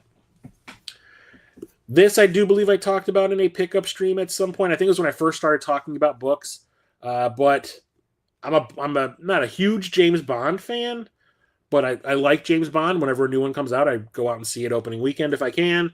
I like all the James Bond video games. I play those when they were first released. I played through First Light when it first got released. I pre-ordered it, played through it in like 3 or 4 days. Thought it was great. And then there is a YouTuber that I started watching who is all he talks about is Bond stuff. His name's Calvin Dyson. Seems like a really cool guy, really knowledgeable, really funny. Who's from the UK, and he talks about all kinds of different things in the Bond universe. He talks about the games, he talks about the books, he talks about everything. He even does like streams where he will buy a big old sealed box of James Bond collector cards, and he'll open them all the packs live on stream, kind of thing. Well, one of the things he was doing for a while was he was reviewing all the books about James Bond. So he started off with all the ones written by Ian Fleming, and then there's the ones that were written after Ian Fleming died. And there was like, I can't remember the guy's name, but there was some dude who like throughout the late 70s and I think the early 90s was writing all the James Bond books and the novelization of the movies that were coming out at the same time. And like his stuff was just like, from what Calvin says, his stuff was very hit or miss. And then the guy that took over for him was this guy named Raymond Benson. And the first book that he wrote is called 0-10. And Calvin praised this book like you would not believe. He's like, oh my God, somebody finally gets it. Like the guy that was writing prior to this, he said he was okay. This guy, like, I guess he was like a huge Bond fan. He'd actually written books about Bond, like history stuff. So he knew James Bond very well. So that was why they tapped him, or the Broccolis tapped him, or whoever tapped him to start writing the books. And from what I understand, according to Calvin, all of his books are pretty good. So I wanted to read the first one that this guy wrote to see if it was any good. Haven't gotten around to it yet because I bought that when my eyes had gone poopy. Next is something actually from Dark Horse Comics, and I bought this because I thought it was a comic book when I picked it up. Because this was released, I talked about last week, all those Aliens graphic novels that I had. And basically I thought this was a new one, but the thing was it came sealed. It was wrapped in plastic, and I could not open it to look at it. So I'm sitting there going like, oh, cool, there's a new Aliens graphic novel out, specifically released as a graphic novel, not like individual issues and then collected. This is specifically a graphic novel. And I was like, okay, because it's got like 2 names on it, so you think one of them is the artist and one of them is the writer, right? This is called Tribes. So I get it home, unwrap it, and I open it up, and I'm like, oh, it's a book. I was like, God damn it. But the reason it has 2 names on it is because there are a lot of art prints in here. There's a lot of pictures that were like painted of events that are happening in the story on certain pages. So it's interesting. It's okay. I remember liking it back in the day. I don't know if I would like it nowadays. Like I said, like I find their Dark Horse Alien stuff very repetitive. Here's another leather-bound collection that I got from Barnes & Noble back in the mid-2000s, I think. And it's this Ray Bradbury collection that has The Martian Chronicles, The Illustrated Man, and The Golden Apples of the Sun in it. Have not read this, but like I said, super, super thin pages. I think I got this for like $10. This is probably the thickest of all the ones I have right now. But my dad was a huge fan of Ray Bradbury. I remember he would always tell me about The Martian Chronicles. I remember when The Martian Chronicles television miniseries aired, my dad was like, that was like the pinnacle of hype for him, was I need to see it. And then I remember watching it, and I remember sitting there like this, watching it, and I'm sitting there going, this is the most boring thing I've ever seen. My dad sitting there going like, you're right. They fucked this up.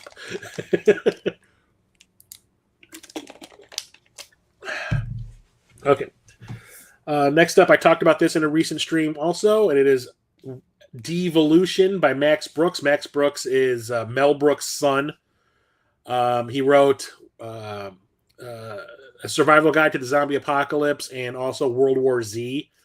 And this is his take on the Bigfoot mythos. And my brother read this. Actually, he listened to an audiobook of it. And I remember we were going out for lunch. I was visiting my mom. My brother came with. and we were on the way to lunch, and we were like, it's still a little too early. Let's waste some time at Half Price Books down the street, and then we'll go and get lunch after. And we're like, okay, fine. So on the way there, my brother's like, oh, I was telling him about the books I was reading, and he's just kind of like, oh, you ever heard of Devolution? And I was like, what's that? And he told me all about it. He's like, oh, it's by Max Brooks. It's really, really fun. It's really entertaining. You probably like it. I'm like, okay, fine. We go to the Half Price Books, and I see it there. And I was just like, okay, I'll grab it now. My brother was like laughing at me, carrying it around. The first-hand account of the Rainier Sasquatch Massacre. There's another collected edition that I got from Half Price Books, but this one is not leather-bound. I wish it were, because I love these, even though I've only read the first story. But it is the John Carter of Mars, the first 5 novels collection by Edgar Rice Burroughs. So when John Carter, the movie that was coming out in the early 2010s, I was super hyped for that. I thought that looked so cool.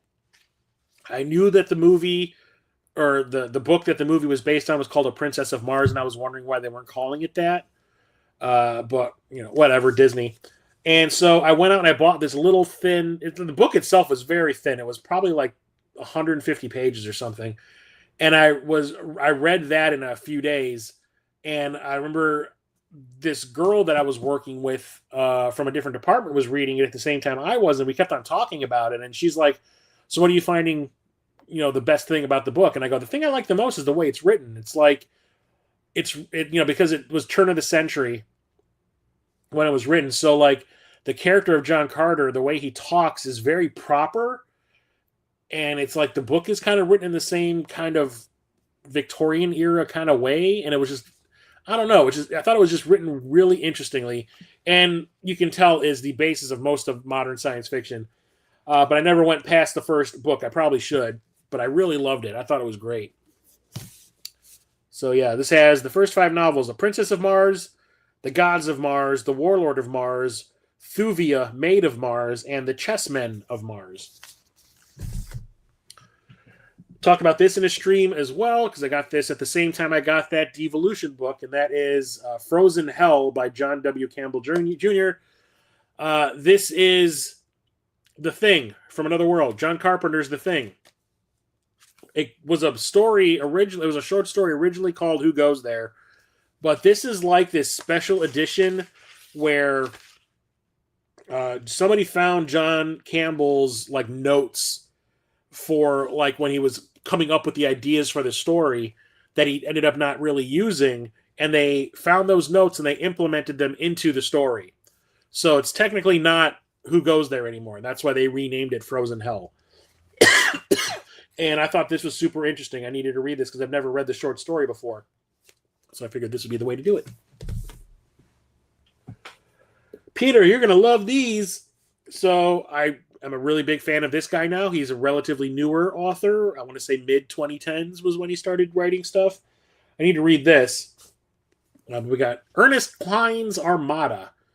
Yes, the author of Ready Player One. I have not read this one yet, but this one has to do with video games yet again. Oh, I did start reading it, apparently, because I have the dust cover set to chapter 2. So apparently I did start reading it. I just never finished it. I never went through with it. Probably because that was when my eyes were going shitty. So yeah, I need to read this. But that also brings me to Ready Player One and Ready Player Two. I have read, quote-unquote, Ready Player One already. By quote-unquote read, I mean I listened to the audiobook. Everyone was talking about it at work and like online and all that, and I'm like, what the hell is this thing? So I downloaded, I got an Audible account, and like you're allowed like one free book to start, and I basically downloaded Ready Player One and then canceled my account. And Will Wheaton was the narrator. He read the book aloud, and he was so good at doing it. I was just kind of like, I got to give this guy credit. He like really made me super interested in the book. So had to get that eventually. The only thing was I had Ready Player 2 already. I found this at Half Price Books.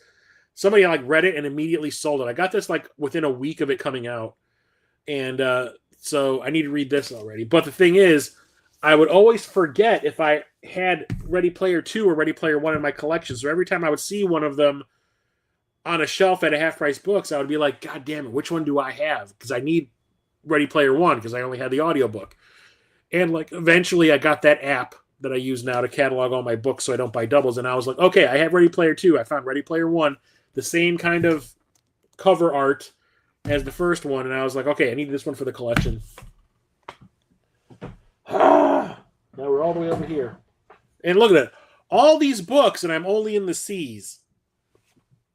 Here's another one of these leather-bound collections from Barnes & Noble.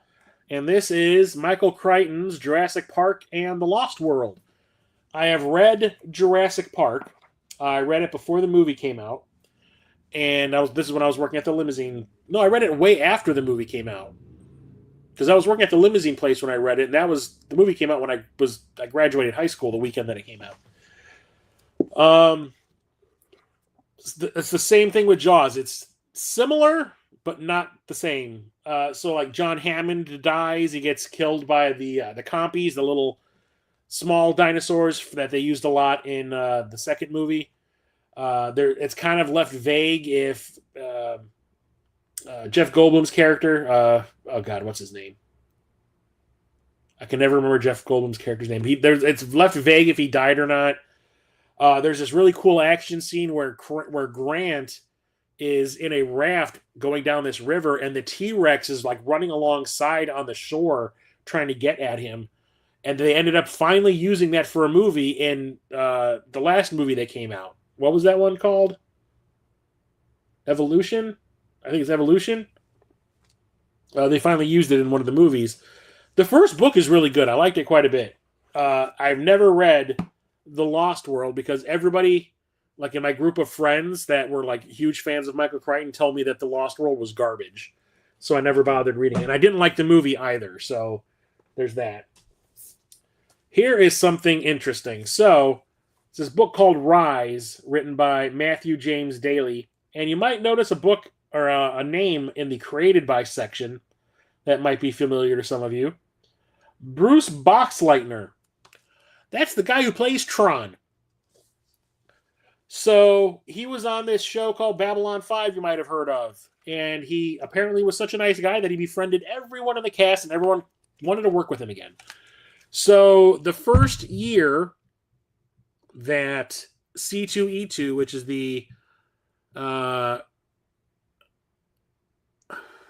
comic convention and entertainment expo that's in Chicago, the first year that it ran in Chicago was 2012, I want to say. And I had my blog at the time called Geektastic Film Reviews, and they were looking for people to come and like they would give you like a free pass for the entire convention every single day. And they basically wanted you to like get the word out about the convention because it was like they were just starting up. So like I signed up, I got a press pass, I went there every single day. My ex was with me a couple of the days. We saw a couple of really cool things. There was like a Buffy the Vampire Slayer musical episode, Shadowcast that happened. I met Bruce Boxleitner because he was there. I got him to sign a couple of my posters that I have in my other room. I met Felicia Day, and I think I've mentioned it before that I was not a fan. I saw a couple of the guys from what was it, Walking Dead. The guy that played Tyrese, he was there. I can't remember his name. I also saw two people from Game of Thrones. They had a panel, and I met them. It was Emily Dormer. I know her last name is Dormer. I think it's Emily Dormer. And James Cosmo, who was in Braveheart. I met the two of them. They were super cool. The Dormer, I have a Dormer story for you if you want to know it. That was super funny. And one of the things I wanted to do there was Bruce Boxleitner had a panel with Mira Furlan, who acted alongside of him in Babylon 5. She played his love interest. He was trying to get a steampunk television show off the ground. They had shot like a trailer, like a proof of concept trailer. And it was, what was it going to be called? Lantern. It was going to be called Lantern City. So I went to the presentation, and it seemed really cool. The only problem was there was barely anyone in that room. Nobody cared. I think steampunk was kind of on the way out at that point, or it wasn't like cool anymore. So I went to the panel. I saw Bruce Boxleitner. I saw Mira Furlan. They both, I've met Bruce Boxleitner already earlier at the con, got his autograph. Mira Furlan seemed pretty cool. She ended up like passing away not too long after that, which was really sad. But the thing was, like, they were really, really pushing to get this thing off the ground. Like, Bruce Boxleitner thought it was the coolest idea ever, and he was really pushing it to the point where he said, like, we've written a book that's all the backstory you would need for the show if it ever got picked up. And he was like, he told everyone in the audience, he's like, here's the address, the website you can go to order it. Well, I went there and I ordered it, and that's what this is, Rise. It's the backstory / world building of Lantern City, the show that never happened. It took like a year for me to get it, though, but I finally got it, and I've read it, and it's interesting. It's kind of cliche at times, too, but I mean, like, it's cool to have a collectible for a show that never happened. There's another collection, but it's not something I got at a what's it called, Barnes and Noble. I got this at some like indie bookstore, and it is this selected stories of Philip K. Dick. Philip K. Dick wrote Blade Runner. It was called Do Androids Dream of Electric Sheep? He also wrote Total Recall when it was called We'll Remember It For You Wholesale. So I wanted to get a compilation of short stories of his because he writes some really rad shit. So, oh my god, there's so much in here. There's actually a short story called Valis. Are the games based on that? Does this have Do Androids Dream of Electric Sheep? Yeah, Do Androids Dream of Electric Sheep is in here. Dr. Blood Money, which I actually have a book. I can probably get rid of that because it's in here. The Man in the High Castle, which got turned into a television show, is in here. Let me see here. A Scanner Darkly, which got turned into a movie with Keanu Reeves, is in here. But We Can Remember It For You Wholesale. Oh, it is in here. So it's like a series of like short stories. Second Variety, that got turned into a movie called Imposter. Oh, no, sorry. Second Variety got turned into the movie Screamers, that Canadian-made movie. There is Imposter in here. That got turned into a movie also. The Minority Report is in here. You know that movie, I'm sure. We Can Remember It For You Wholesale. That's Total Recall. So all those ones that were in the front that I was reading originally, those aren't in here. Those are just the novels by Philip K. Dick. The actual stuff that's in here is Beyond Lies the Web, Roog, Paycheck. Paycheck got turned into a movie with Ben Affleck. Second Variety, that's Screamers, Imposter, King of the Elves, Adjustment Team. I wonder if that's the Adjustment Bureau. Foster, You're Dead, Upon the Dull Earth, Autofact, The Minority Report, The Days of Perky Pat, Precious Artifact, A Game of Unchance, We Can Remember It For You Wholesale, Faith of Our Fathers, The Electric Art, A Little Something for Us Temponauts, The Exit Door Leads In, Ron Tavera's Case, and I Hope I Shall Arrive Soon. So, yeah. But I did like the cover. It's like a maze. Or something that looked like a what's it called? Like a microchip or something.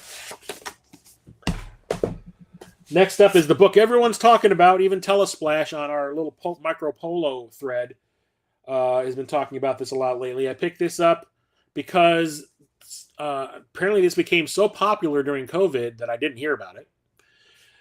But I took notice of it when I started hearing that there is an RPG, like a tabletop RPG, based on this property that was like one of the highest grossing Kickstarters of all time when it came to like a tabletop RPG game. And I was like, I don't even know what the hell that is. So I didn't bother kickstarting it. And then I start seeing it everywhere all of a sudden. It was like, that was the thing that like brought it to my attention. Now I saw it everywhere. And that is Dungeon Crawler Carl. I'm going to read this. So this is like 2 books away from the one I want to... This is like the list of books I want to read. This is 2 books away from where I am right now. But there's like 8 books in this series now, and they're super popular. Everybody reads them. My friend Elizabeth works at a library. She says the books are constantly out. Like it's like, and the people that are reading them are the people you would never expect to be into something like this. So it's like being in Diablo or like some kind of a dungeon crawler video game, but it's like psychotic. So I need to read it immediately. So like, it even has a quote about the book by Felicia Day on the back, because she, when the eighth book was released, she had a picture on Instagram, because I follow her on Instagram, of like all the books that she has in the series stacked up, going like, I can't wait for book 8. Next up are these. I don't have all of them. I have most of them, but I need to get the rest. So when I went to visit my brother in LA back in like 2016 or whatever it was, 2015, 2016, I think it was 2015 and 2016, because we saw Force Awakens at Man's Chinese Theater in like Laser IMAX or whatever it is, and then we saw Rogue One the following year. I've talked about this, I think, last week. I want to say it was the second year. So 2016, we went to the Grove, which is like, it's like an outdoor strip mall, but it's like contained. And like, you're definitely going to see some celebs there. That's where celebs who are like dying to get attention go, because they know they're going to get seen. And I ran into Dante Bosco at a Barnes & Noble. I ran into Jeremy Sisto at the Barnes & Noble. Had to like hold my mom back from talking to him. Saw Jillian Jacobs from Community and the food court. And I couldn't remember I know I could not remember his name the last time, and I still can't remember his name. The guy who played Dr. Octopus in Spider-Man 2. Alfred Molina. We saw Alfred Molina walking through the parking lot with his wife carrying all of her bags. And my mom was like, oh my God, it's Dr. Octopus. I'm like, shut your goddamn mouth. Don't make a scene. Like, he's here with his wife. Leave him the hell alone. That's why we were trying to hold her back from messing with Jeremy Sisto. It was like Christmas. He was in line to pay. He was with his wife and his kids. And my mom's sitting there going like, oh my God, it's the guy from Law and Order. I'm going to go talk to him. We're like, nope. He's with his kids. Leave him the hell alone. But I found these books when I saw Dante Bosco at that half price at the Barnes and Noble. I went up to look at the sci-fi books, and he was standing there with a bunch of his friends talking about like some manga or something that was like right there. And he saw me walk up, and he thought I was like a fan or something. And I was just like, oh, excuse me, I want to look at the books. He's like, oh, sure. And he like, his friends like parted, and I walked past. But I knew who he was, but I was not going to make a scene.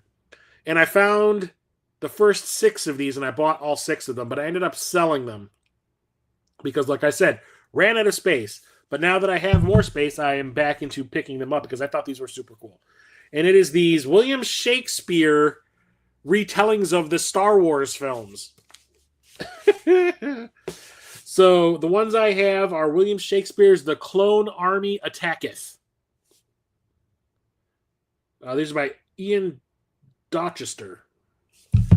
I have the original Star Wars. It's just called William Shakespeare's Star Wars, Verily A New Hope. I have William Shakespeare's The Empire Striketh Back. It says Star Wars Part the 5th. And it's like Yoda. Yoda wearing like a Elizabethan like neck corsety thing. I don't know what those are called. Then we have The Jedi Doth Return with Jabba the Hutt looking like a bard.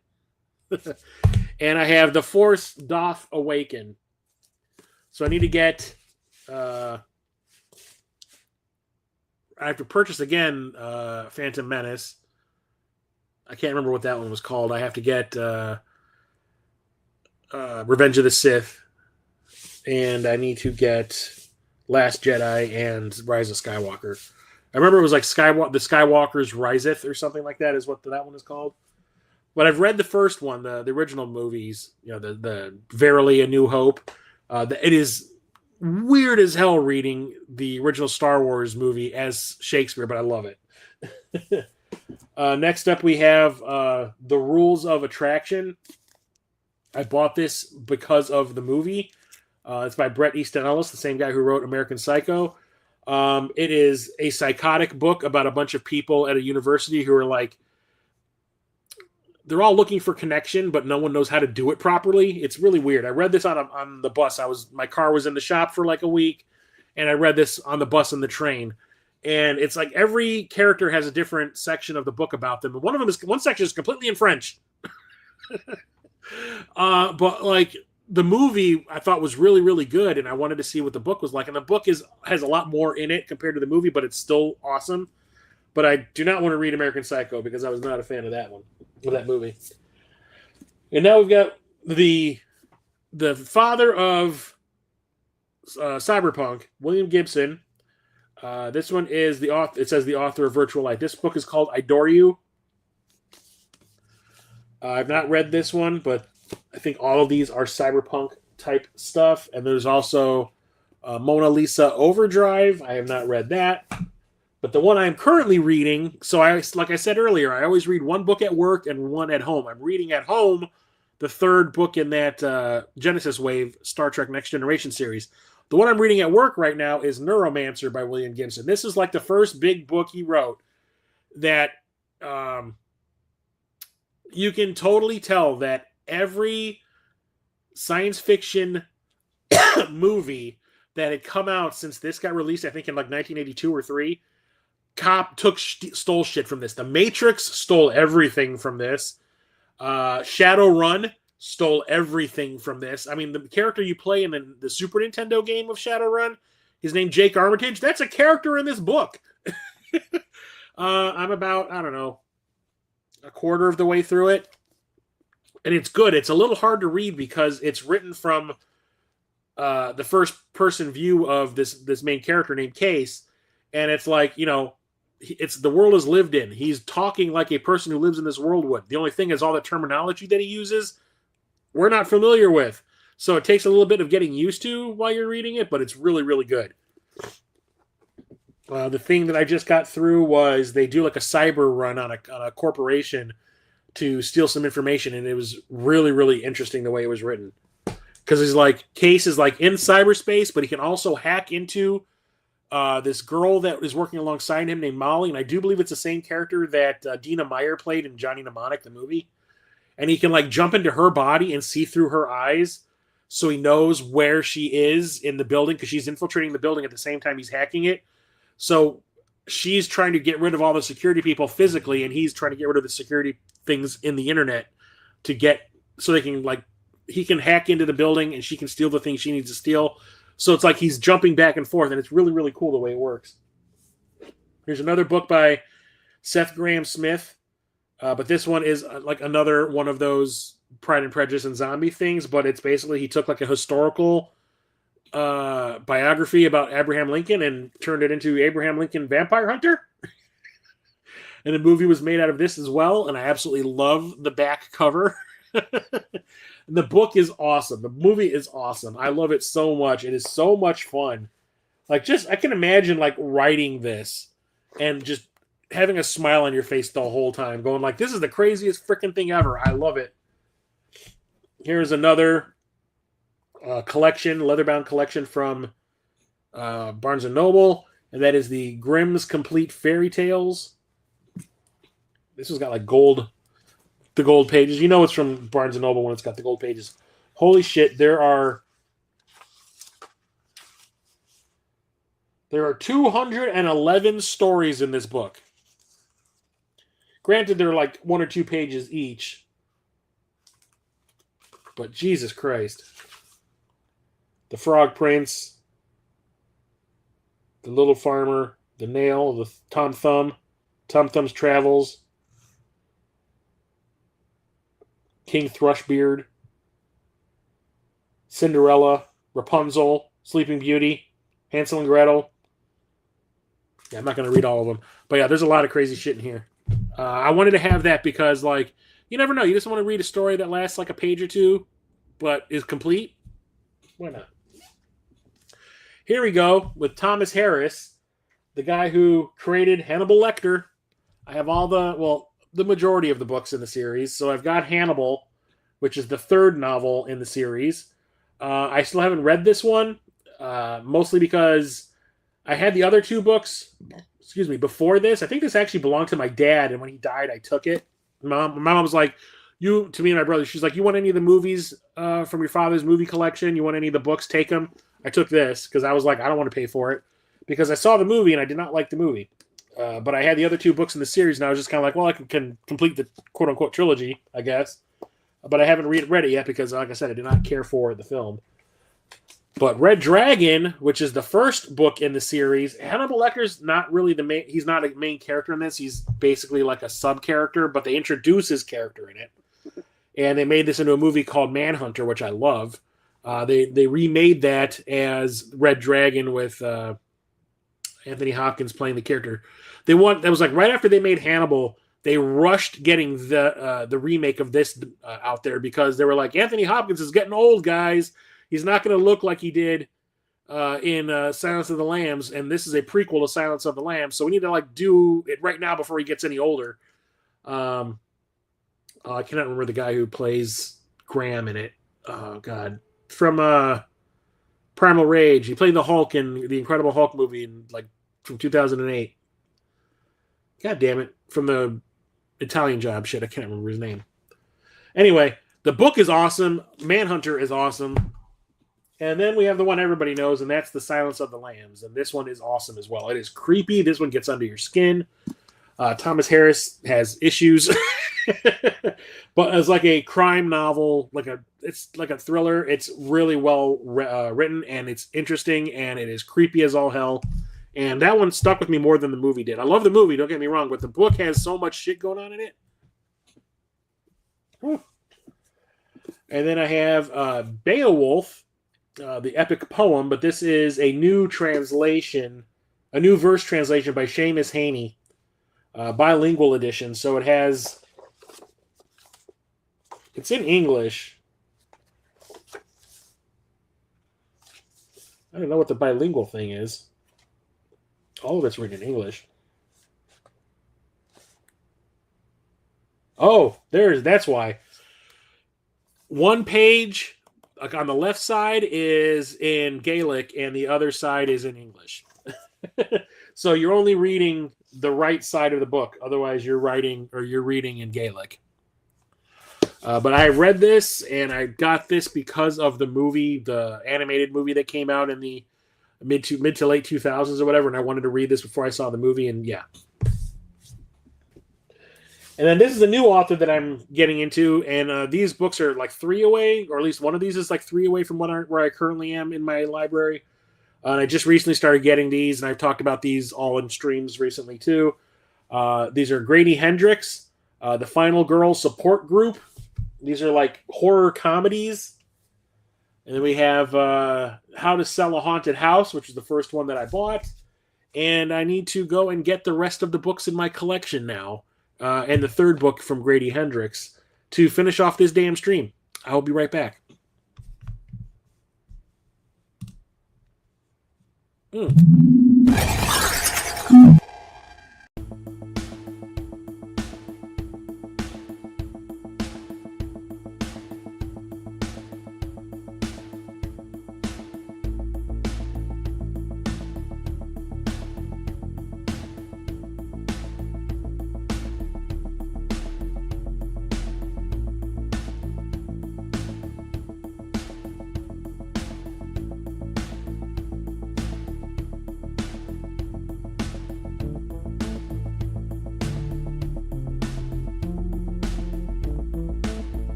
Edward Norton. Yes, thank you. He played Graham in the remake of Red Dragon. I did not like that one at all. Am I having a heart attack? I haven't worked out like this in years. I'm out of breath, running back and forth with these giant stacks of books. I'm going to try to burn through the rest of these as fast as I can. So much to talk about. Anyway, start off with the third book by Grady Hendrix. I got like dust all over me from picking up these books. The Southern Book Club's Guide to Slaying Vampires.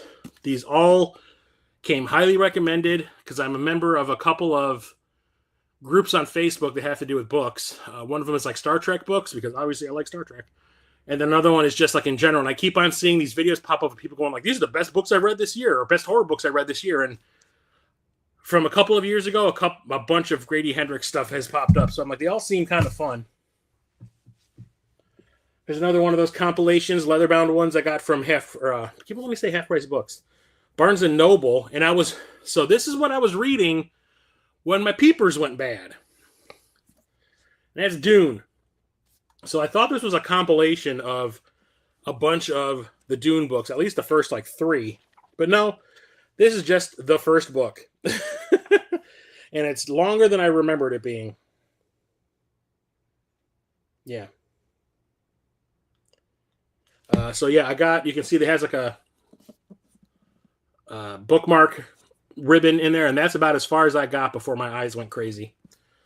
So I was about a quarter of the way through, and I need to go back. Well, here's the thing, because I started reading this in like 2020 in anticipation of the new movie coming out in like 21 or whatever it was, and then the eyes went bad, and I just kind of like gave up, and if I'm going to pick this up again, I have to start over, which kind of sucks.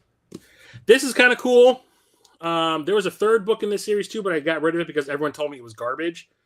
But this one I hear is actually really good, and that is Blade Runner 2, The Edge of Humans. So this is a sequel to the movie, not a sequel to Do Androids Dream of Electric Sheep, the story that Philip K. Dick wrote.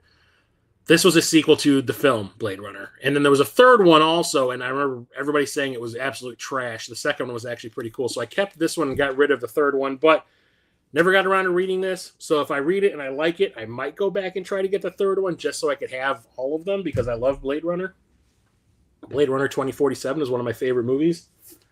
I talked about these in a stream recently. These Dungeons & Dragons Honor Among Thieves prequel novels. There's 2 of them.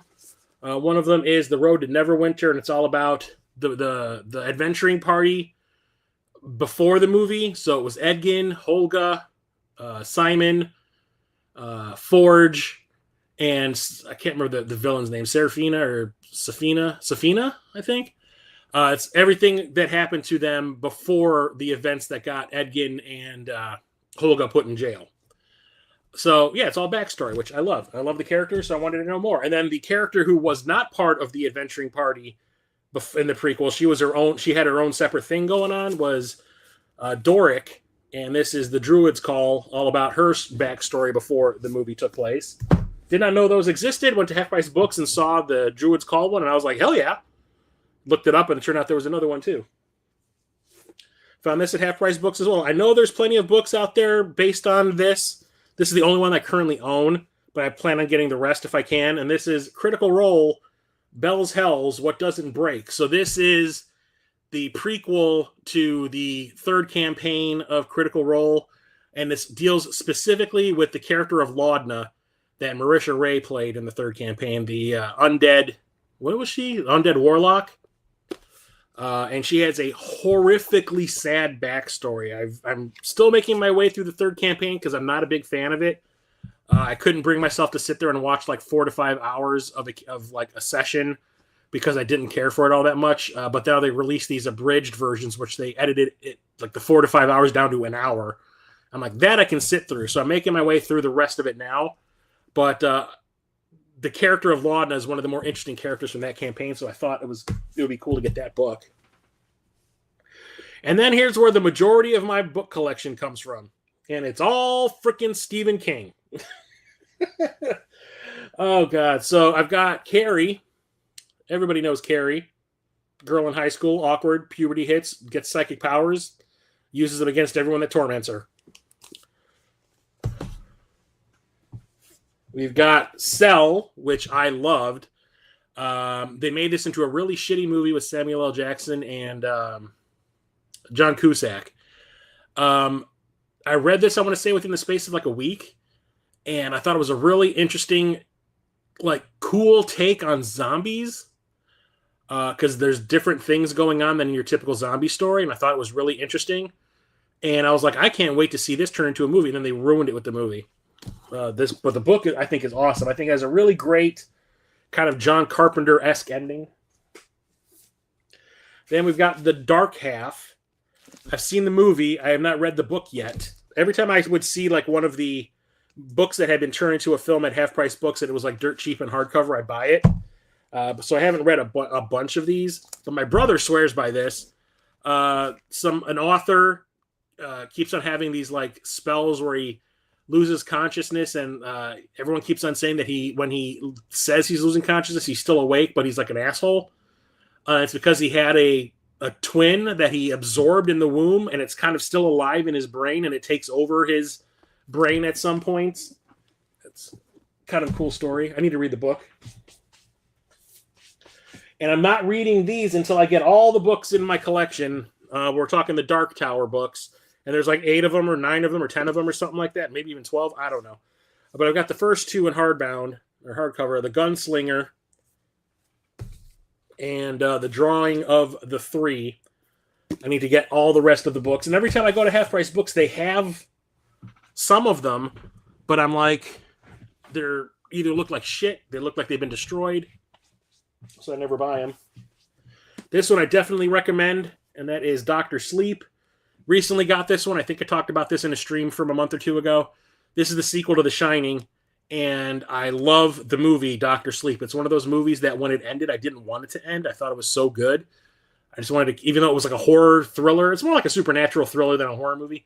I was just kind of like, I want to live in this world. Everything about it is cool. So, yeah. Read this. Took me about 2 or 3 weeks to read this because it's so big, but I loved it. And I was so hyped for the movie when it came out. And the movie ended up being one of the biggest pieces of shit I have ever seen in my life. Me and my friends that I went to see it with also read the book. And when it was over, we're all like, what the hell was that? And that's Dreamcatcher. So it's like Stephen King's version of an alien invasion. But it has that bizarre Stephen King twist where like the aliens, they call them shit weasels. And they like... burrow through your asshole and kill you. But there's also like ones that like will invade your mind and can control you.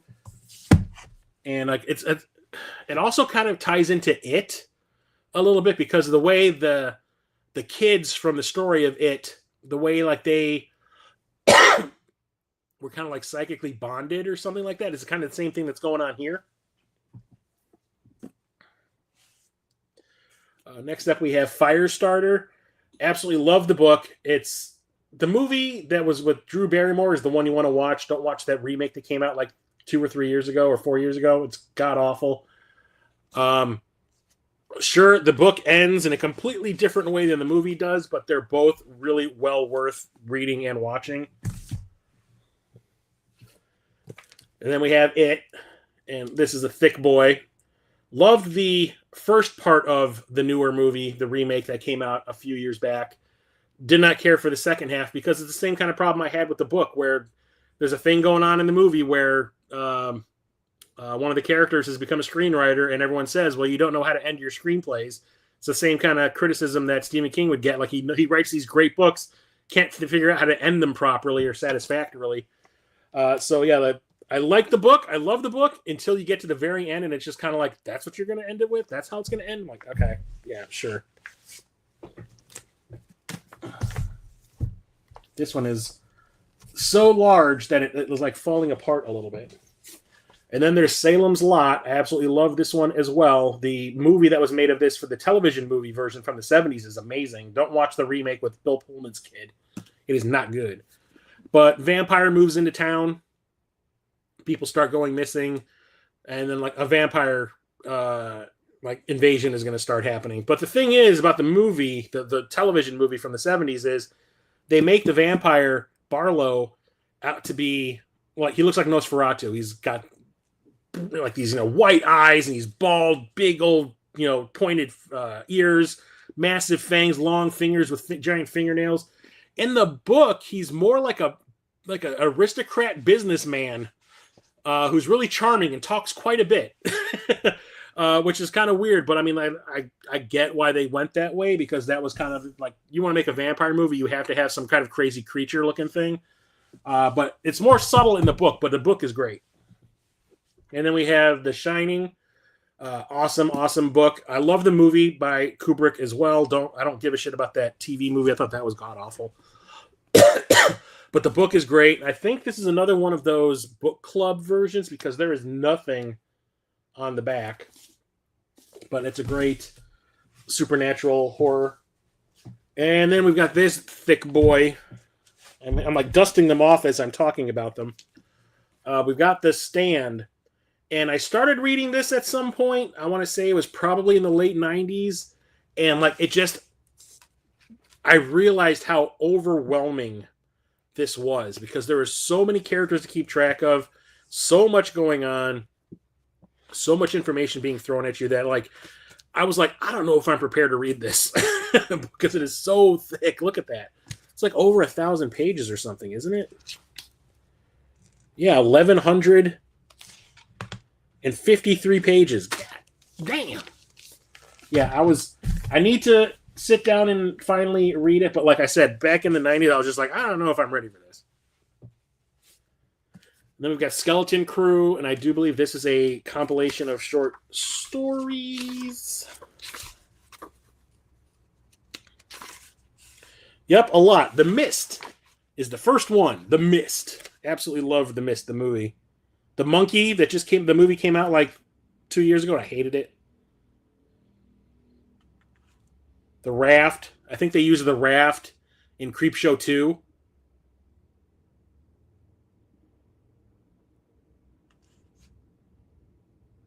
Morning Deliveries, The Milkman #1. The Reach, Notes, yeah. A bunch of short stories. I have not read this. Then we have, so Stephen King's over with.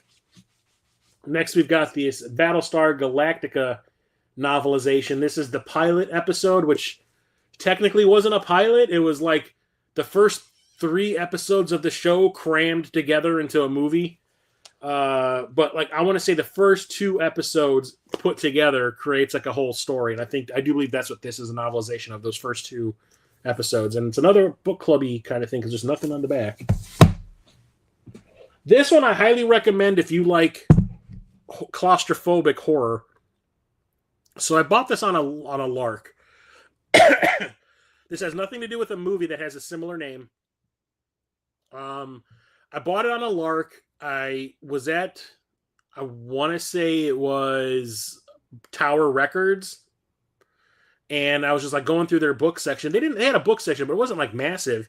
But they always had like a lot of interesting stuff. And I saw this sitting there and I was reading like the synopsis on the inside of the cover. And I was like, that actually sounds really, really cool. And I read this right after I read, what was it I was talking about when I first started the Meg, the first Meg book. And I plowed through this book in like 3 days. It's a pretty thick one, but I read through it in like 3 days because it just grabbed me. And this is another one of those books where I finished reading and I was like, I want to turn this into a movie so bad. It's called The Descent by Jeff Long. It has nothing to do with the Descent movie that was about the cave divers. This is about literal, like almost hell coming up through the ground. It's been a while, but I have to get my glasses. Shit, I keep forgetting to grab my glasses. But yeah, there's I can't remember if it was like a mining operation or something like that, and they started to find like evidence of like people being down there in this mine, and a guy goes down and he starts to find these like, it's almost like a civilization down there. Like I remember they talk a lot about people's arches, like their arches on their feet, fallen by their foot. You can tell by their footprints that their arches had fallen. They talk about it quite a bit. And there's like all these creatures down there, and there is like a leader of the creatures, and it is nuts. I thought this was so freaking cool, and it was like interesting, and it was literally scary. I mean, it takes a lot to scare me, but it scared the shit out of me a couple of times. It like made me have like little mini panic attacks from the claustrophobia of it all. But I absolutely loved this. I honestly, now that I'm thinking about it, I need to read it again. Now I can go over here. God damn, I'm surprised my table is holding up right now. Here's another one of those leather-bound compilations. This is the commemorative edition of the Necronomicon, the best weird tales of H.P. Lovecraft. And I bought this specifically because it has one story in it that I was dying to read. And that is... Where are you? Where are you? It has the Dunwich Horror From Beyond that got turned into a movie that I love. The Mountains of Madness. The Shadow over Innsmouth. Or Innsmouth. Where are you? Here it is. Herbert West, Reanimator. The basis of the first Reanimator movie. What's up, Retro Coop? Remember the PC game called Descent or something? Oh, yeah. You mean this? Ah, shit. I mean that?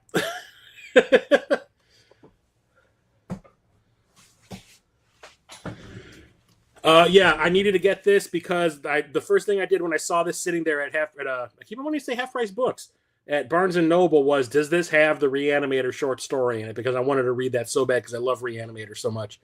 And sure enough, I had it in there. And I was like, $25 spent. But doesn't change the fact that H.P. Lovecraft was a racist cocaine addict. This one is another one of those leather-bound collections, and you're going to know why I bought it, and that is the Star Wars trilogy. So this has the original Star Wars, Empire Strikes Back, Return of the Jedi. Lucas wrote the novelization of A New Hope, and it's not well written. But I'm trying to look up right now who wrote Empire and Jedi. There's like this long ass introduction. God damn it, I don't care about this stupid introduction. Where is the table of contents, mofos? Shit, there's like 3 introductions in here. The hell with that.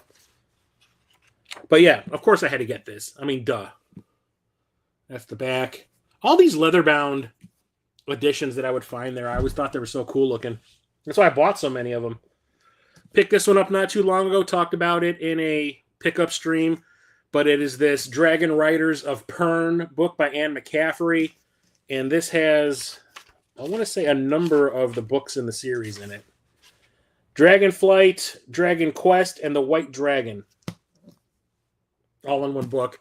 Found this at Half Price Books for like $15 or something, and I was like, I remember everybody talking about this back in the 80s, about how great these were. So I was like, when I saw it sitting there at Half Price Books, I was like, I kind of feel like I need to buy that. Cocaine's a hell of a drug. You didn't fall asleep for the last hour. You did. I knew you fell asleep when you stopped talking, dude. I probably when I did my little intermission so I can go get the rest of my books, right? It's okay, Peter. It's fine. You got kids? It's fine. Next up is The View from the Bridge, Memories of Star Trek and a Life in Hollywood by Nicholas Meyer. This is the guy who directed Star Trek 2 and Star Trek 6. And I love those 2 movies so much I wanted to read this. Haven't read it yet. Next up is Fight Club by Chuck Palahniuk. This book is psychotic. You've seen the movie, you know what's up. The book is just more of it. I don't need to go into too much detail. But bought that because obvious reasons. Also have Chuck Palahniuk's Snuff. 600 Dudes, One Porn Queen. A world record for the ages. A must-have movie for every discerning collector of things erotic. Didn't one of us on purpose set out to make a snuff movie? So if I remember correctly, this is like a gangbang kind of thing, and it turns into them killing the girl. There's another one of these leather-bound books from Barnes and Noble. This one is actually like padded. Like the cover has like I want to say like a sponge underneath it because it's very soft. And it's this Edgar Allan Poe selected works. And I was like I said, every time I would go to Barnes and Noble, I would buy like one or two of these things because they were so freaking cheap. His name is Robert Paulson. Yep. But you can see, like, is so many stories in here. Like I said, it's another thing where it's like the stories are like between like 5 and 10 pages each. But like the Ravens in here and all the ones you would expect. So like I felt like I needed to have this in the collection. Next up is another one that I talked about in a recent pickup stream. I found this at Half Price Books, and this is one of those books from one of those Facebook content creators. Maybe they're from TikTok. I don't know, but their stuff's on Facebook too, and I keep on seeing them pop up in my feed because I'm a member of a couple of book groups of like the best horror books. And one of them was Coffin Moon by Keith Rawson. It's if I remember correctly, a werewolf book. Oh no, vampires. It's a revenge story. A couple, it's like a father and his daughter after the vampire that killed the wife, the matriarch of the family. And from what it sounds like this one it starts off being like kind of like, okay, yeah, it's like a grindhousey revenge thing, but it gets like absolutely nutso. Next up is another collection that I bought, but this one isn't leather bound, but this one is heavy as hell, and it is the complete works of William Shakespeare. I love Shakespeare. We read a couple of his plays in high school. The pages of this are so thin, I'm afraid to even flip them. We read a couple of his plays. We read Romeo and Juliet in my sophomore year lit class, and then we read Merchant of Venice. I want to say senior year, or no, that was junior year. I think it was in my American Studies class. No, it wasn't that. It was senior year. But like I've gone to see plenty of Shakespeare plays. I saw Midsummer Night's Dream. I've seen Taming of the Shrew. Which one was the one that Neil LaBute fucked up? I think it was Taming of the Shrew. Because I went and saw that with that actress friend of mine. And Neil LaBute had written like these new scenes. It was like the way the play was set up was you were watching a play. You were watching actors in a play. And then like they would stop acting in the play and start talking like normal people, like from modern day, and like be conversing with each other. And then they go back into playing the characters again. But the thing is, when they were talking normal, it was just them cursing and dropping F-bombs and calling people the C-U-N-T word.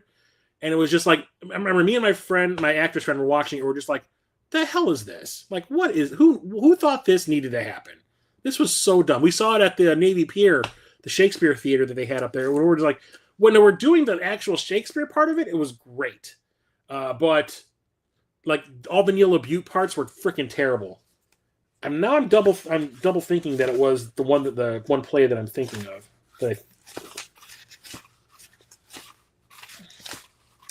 God damn it, where's that table of contents? It wasn't Midsummer Night's Dream. God damn it. I'm not going to go burning through here. Next up is another one that I talked about recently from a pickup video, and this is another one of those books that was recommended from one of those TikTok horror movie or horror book reader. I can't remember. I'm losing my brain. My brain ain't firing on all cylinders right now, people. One of those horror aficionado or horror book aficionado like content creators, and it's from David Sodergren. It's called The Horror, and it's like if I remember correctly, it's like this woman that lives on this like island by herself. Something washes up on the shore, and it turns into like this crazy body horror thing. And like the cover itself, I think, is freakish looking as it is. So I'm like, it's kind of like The Thing. I'm in. Wishbone is how you read Shakespeare. I had like this meme that someone had made. It was a picture of Wishbone wearing like the Robin Hood outfit. and it said that it was like they put him under one of the alignments from Dungeons and Dragons, like chaotic good or chaotic evil or neutral good, and it said chaotic evil, and toward that picture, and it says, "I steal from the riches to get me some bitches," and that actress friend that I went and saw the Shakespeare plays with, she was just kind of like, that's not what Wishbone was about. He just wanted to read a good book. How dare they, kind of thing. So, Peter, I know you didn't like the movie of this, but I have the book that it was based on, and that is Ring, or The Ring. It's just called Ring in Japan. And yeah, it is just as good as the movie, if you ask me. It's psychotic. And it's got this really cool, like, clear dust cover. Who is this? Takeshi Shimizu? Koji Suzuki. Where did I get that name from? And I found this randomly at, Half Price Books. Didn't think I would ever see anything like that, but I picked it up. Next up is another one that I talked about in a stream recently. And I bought it because the movie was so fantastic, I had to get it. And that is Andy Weir's Project Hail Mary. Do I need to talk about it? Was my favorite movie of the year until, came out? The Odyssey. And then we've got Irvine Welsh. So I talked about an Irvine Welsh book last time in the paperback stream from last week. I don't remember what that one was called. It's like the something, but whatever. My favorite movie of all time is Trainspotting. And Irvine Welsh wrote the book that Trainspotting was based on.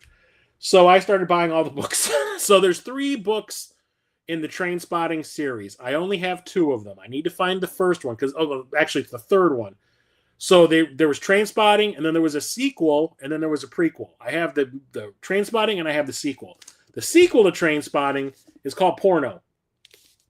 This was the basis for Trainspotting 2, the movie, but they didn't do any of the stuff from the book because the whole idea behind the book is that the characters all get back together to like do one last thing together, and that's we're going to make a porno and make $1 million kind of thing. And it all goes wrong. From what I understand, it's very good. I have not read it yet. But then there is the original book, and that is Trainspotting. And I read this because it's, like I said, it's my favorite book or favorite movie of all time. So I want to say it was like the early 2000s I started reading the book. Not this one. I had a paperback of it that actually had like the movie poster on it and all that. I had to stop reading it because the book is written in Scottish slang. And it is so hard to decipher if you're not Scottish. Like, there's actually a glossary in the back to tell you what a lot of these terms that they're throwing around mean. Like, they keep on referring to a bairn. B-A-I-R-N. And I'm sitting there like trying to like figure out what it is while I'm reading it, and they just keep on bringing that term up over and over again. Turns out they're talking about a baby. I'm like, where do you get bairn or from like baby? Like what? So it's actually kind of a hard book to read. But the thing was, it was like I was starting to get used to it. I was starting to like adjust, and I was probably halfway through the book, and then I just kind of went like, you know what? My eyes are crossing. I need to stop reading this right now, and I just never went back to it. But the movie is fantastic. And then the last novel, I still got the graphic novel stuff to talk about. I'm going to talk about tonight is The Keep. And this was turned into a movie, which is why I bought it. It's about a group of Nazis who, during World War II, took over a Romanian village to be as sort of like a base of operations until they get orders of what they're supposed to do next. Well, the thing about the village is they have this like fortress in like the rear of the village that the Nazis want to use as like their base of operations. Well, everyone in the town is telling them, especially like the main priest, who's saying like, you don't go in there. It's there not to be like a domicile. It's not something you want to live in. It's a prison. And of course, the Nazis being Nazis and being dumb as shit, they release what's being imprisoned there. And in the movie, it's like this crazy demon that like makes people explode. In the book, one of my friends read this and he made it sound like it was a vampire. And in reality, it's like a wizard, like an evil wizard that they locked up and they like imprisoned in this like fortress. And the Nazis let him out and he goes around on a killing spree. And it's really, really cool. I like it quite a bit. Criterion for the first one. Oh, I bought the 4Ks of Trainspotting 1 and 2 last year. Tight movies. Yeah, I have the 4K of Trainspotting. When I went to the Barnes and Noble this past weekend, they have like all the Criterion movies at Barnes and Noble. That's like the home for Criterion on physical media kind of place. And they had Trainspotting on 4K, and it was a completely different packaging than the one that I have. The one I have is like a digipack. It's like cardboard, and then the one they have is like a standard like or a snap case, like clamshell kind of thing. And I was just like, oh, okay. So that's it for the books, but now we've got all the graphic novels and other geek stuff. So I guess I'll talk about the geek stuff first and just get it out of the way. Oh shit, there's even more over there. God damn it. I'll be right back. I gotta grab some more stuff.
Woo! I just realized I'd forgotten like the largest books in my collection in the other room. You have the cardboard one as well? Yeah, when I saw that there was a snap or a clamshell one, I was like, what the hell is this? They even had because I also had the Princess Bride from Criterion, and it's like a book. Like it has like a hardcover book, and you open it like a book, and it's got pages and all that. They had a clamshell version of that there too. So I'm wondering if like the first edition, like the first printing, comes in like that special packaging. Everything else after that is like a standard one. I am out of breath, y'all. Jesus, I'm running around picking up all this heavy shit. Okay, so before the graphic novels, let's get all this other stuff out of the way first. So I'm still a big fan of this show. Not so much the one that's on Food Network. I'm talking the original Japanese one. So I found this, I remember at Tower Books one day, and I was like, I need that. And it is this Iron Chef, the official book. And it basically has like stories about the Iron Chefs, the chefs that they brought on to compete, and actually some of the recipes of some of the stuff that the crazier stuff that they made. So it's just like a compendium to the show. And I love the show, so I had to have it.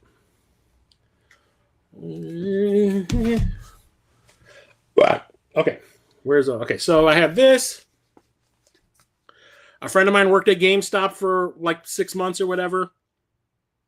So when the first game was coming out in this series, there was like the pre-order bonuses that you would get if you pre-ordered it at different stores. The pre-order bonus for the original Dead Space was this like hardcover Art of Dark Dead Space book. What is it? Designing a Nightmare. So they had a bunch of these left over, so I went to visit him one time at the mall, and he was like, oh, hey, here you go. He just gave it to me. I'm like, okay, cool. Then there's this Little Golden Books Tron book that I picked up off of Amazon. Did not know why this popped up. Well, I know why it popped up in my feed to say, like, you might be interested in this because I buy nothing but Tron stuff. But, like, I'd never in a million years expected that this would be something that would happen. And on the back, it's got, like, even more Disney properties turned into Little Golden Books, like Buffy the Vampire Slayer, Alien, Avatar, The X-Files, Gargoyles. And then there's also the Tron storybook. This is not the one that I had back in the day. This is the hardcover one. The one that I had back in the day was a paperback was just as large as this, but it was paperback. And I read that thing so much that the cover, front and back, fell off. So when I started getting back into collecting all the Tron stuff, I was like, I know that there was a hardcover version of it because I remember seeing it somewhere. So I made sure that I got it. Then we have Barlow's Guide to Extraterrestrials. I keep on meaning to bring this over to my friend's house to show that to him. This belonged to my dad. And like I said, when my dad died, my mom told me and my brother to like raid my dad's movie and book collection for anything that we wanted. And I remember I used to like flip through this all the time when I was a kid. What this is this guy Barlow, what's his name?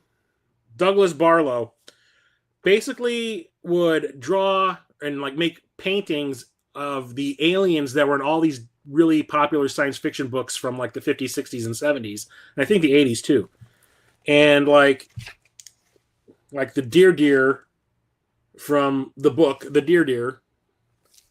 But the one that I remember is this has a representation of the guildsmen from Dune, if I can find it, and the thing from Another World from Who Goes There, if I can find it.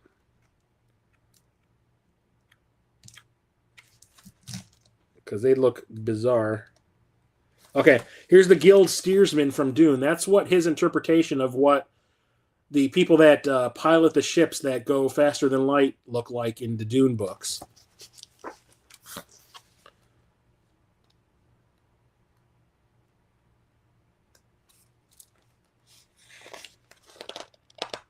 I just got to find the thing.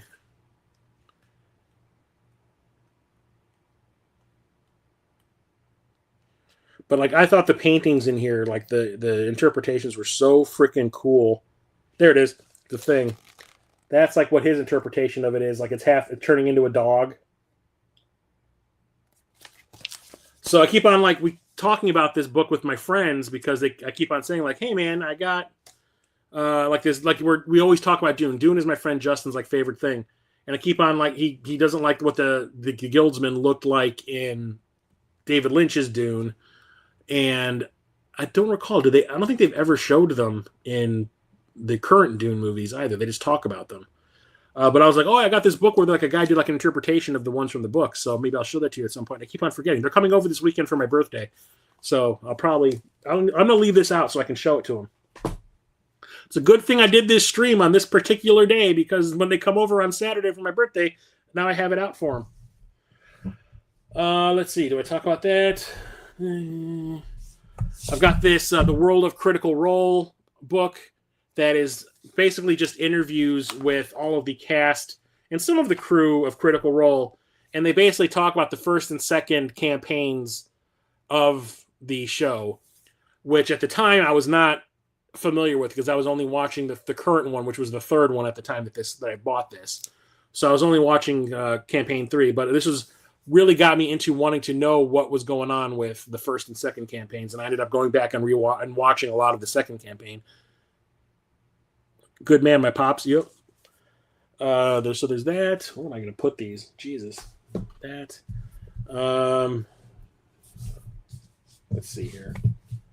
I got this art book, The Fabulous Women of Boris Vallejo and Julie Bell. So, like, I always remembered Boris Vallejo's art from, like, Conan and stuff like that.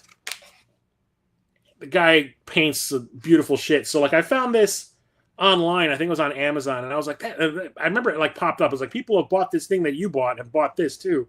And I was just like, I don't know what the hell I could have possibly bought that makes this show up in my feed. But I was like, I like art. I like that kind of stuff. So, yeah, let's get that.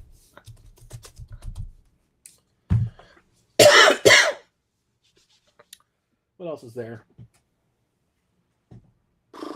Fuck. That's graphic novels. Okay, we'll talk about these now.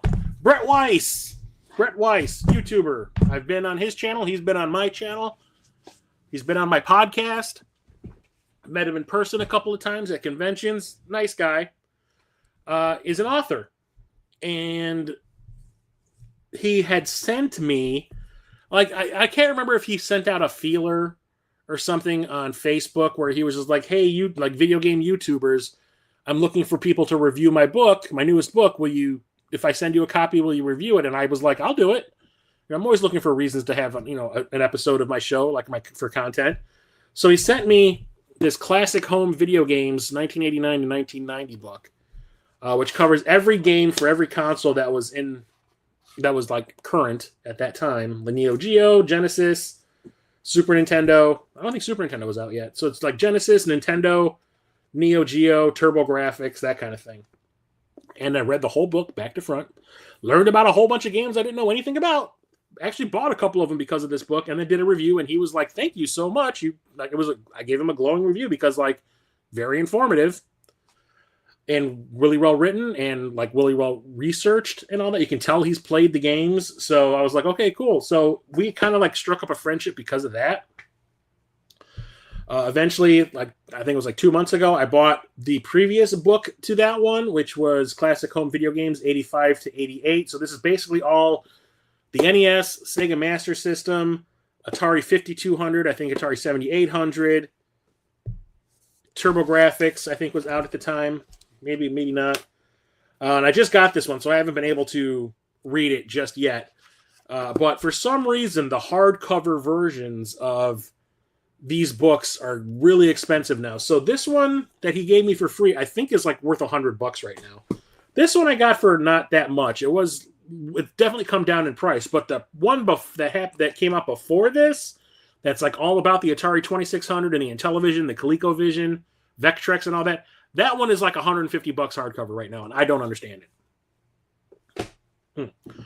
So then we've also got the Brett Weiss's The 100 Greatest Console Video Games from 77 to 87. And this is where he started doing the whole, hey, YouTubers and content creators, video game authors, that kind of thing. If you want to submit like a story of you playing whatever games I'm going to feature in this book, please do, because I don't know if I'm in this one personally. I don't think I am in this one. But I think this is the first time I remember him starting to do that. But then the second one that he wrote, the 100 Greatest Video Game, the Console Video Games from 88 to 98, I am in this one. So I started submitting stuff for these other books I have over here that I'll talk about next. So I've been in five of his books at this point. So this one covers, like I said, 88 to 98. I have like an essay about Wing Commander 3 and an essay about Tempest 2000 on the Jaguar in here. And the book is fantastic. There's like tons of other YouTubers and a lot of like authors from like the video game magazines from the 80s and 90s in here. But yeah, the thing was, normally he would be like, what game do you want to talk about? And I would pick like certain games, and he would let me know if somebody had already submitted something for that game or not. When it came to that book, he basically said, I want you to write something about Wing Commander 3 and Tempest 2000 because no one else is going to want to write about those, and I know you've played them. So I'm in that one talking about those. So then we've got these NES omnibuses. These things are huge. This one is volume 1, A through L. I honestly do not remember which games I talked about in here.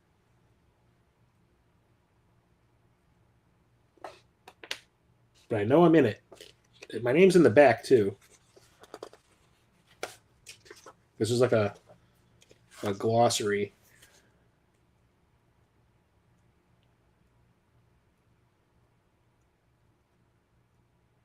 Is it 7? Did I write about 720? Oh, I think this is the book I'm not in. I think I'm in the other one. That's why. Because I wrote about Mad Max. So I'm in this one. I'm in volume 2. Because I wrote about Mad Max. Because I beta tested Mad Max on the NES back in I think it was 1990. And I absolutely fucking hated that game.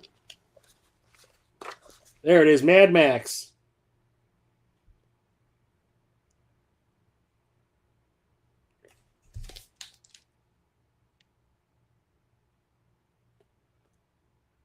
Yep, Christopher Pico. This is when I went by the old ass retro gamer. So there's like an entire story about my beta testing it and how the people at Mindscape treated me. It is long, very long. But there's like an epilogue that I wrote, and it says every YouTuber has a developer. This is what I wrote. Every YouTuber has a developer they cannot stand for various reasons. Most pick LGN, some Acclaim, others even Ocean. But mine is definitely Mindscape. They duped me twice. Outside of Wing Commander on the Super Nintendo, because I love the PC game, I made it a point to not purchase any games they released from that point on. Because they fucked me out of 2 free games for testing their garbage piece of shit game. Then we also have the Super Nintendo Omnibus game books. There's the first one, which is A through M, and the second one is N through Z, and I'm in both of these. I talk about ActRaiser, Doomsday Warrior, Lethal Weapon, Jurassic Park 2, The Lawnmower Man.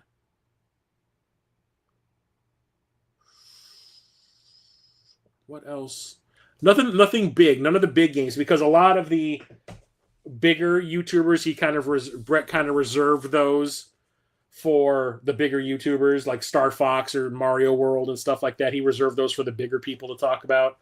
And I kind of got the thing is, I also kind of have a soft spot for those like so bad they're good games. So I was happy to take all of those to talk about. But the one thing that kind of annoyed me, and I brought it up to Brett when he was on my podcast, was for the NES book and for the Super Nintendo book, outside of Mad Max, me writing that essay about testing it because it was a specific thing. But when it came to like these, he would be like, all I want is a paragraph or two. Nothing more. Just a paragraph or two. And I'd be like, okay. And I would write like a paragraph or two about my thoughts or my memories of it.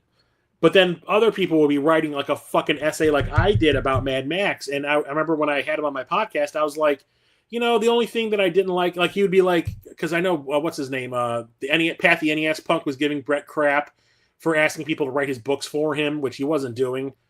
And he asked me, like, on the podcast, he's like, did you have a problem that I didn't pay you to write on or to submit stuff for my book? I was like, no, because I just thought it would be a cool idea to be in a book. And he goes, yeah, that's what I thought. That's the reason why I was asking everybody to do that, because I thought they'd all be, I'll never be in a book any other way except for this. I'll do it. Where was I going with that story?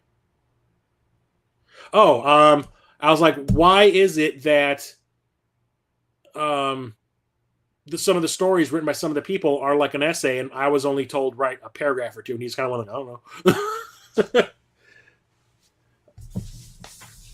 Okay, so we got those. There's also this Art of Atari book by Tim Lapatino that I found. This book is like, I want to say it was like $40. Yeah, $39.99.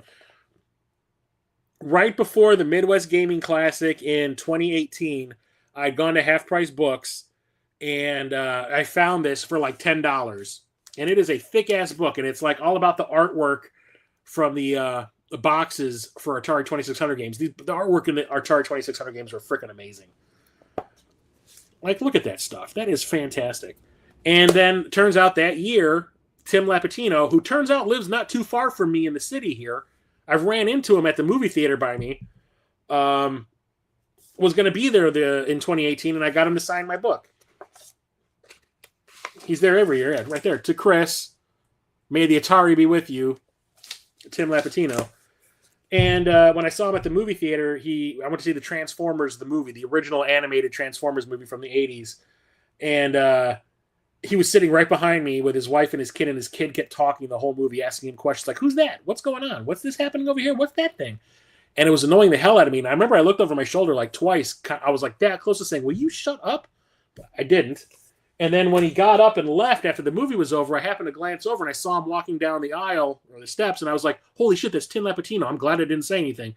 And then I saw him on the way out and he like smiled at me because I think he realized he's like, my kid was probably annoying the shit out of you, right? But he just kind of gave me this like smile, like, sorry. And then when I got home, I tagged him at the theater for seeing him there. And he was just like, why didn't you say hi? I'm like, you were with your wife and your kid. I'm not going to interrupt you.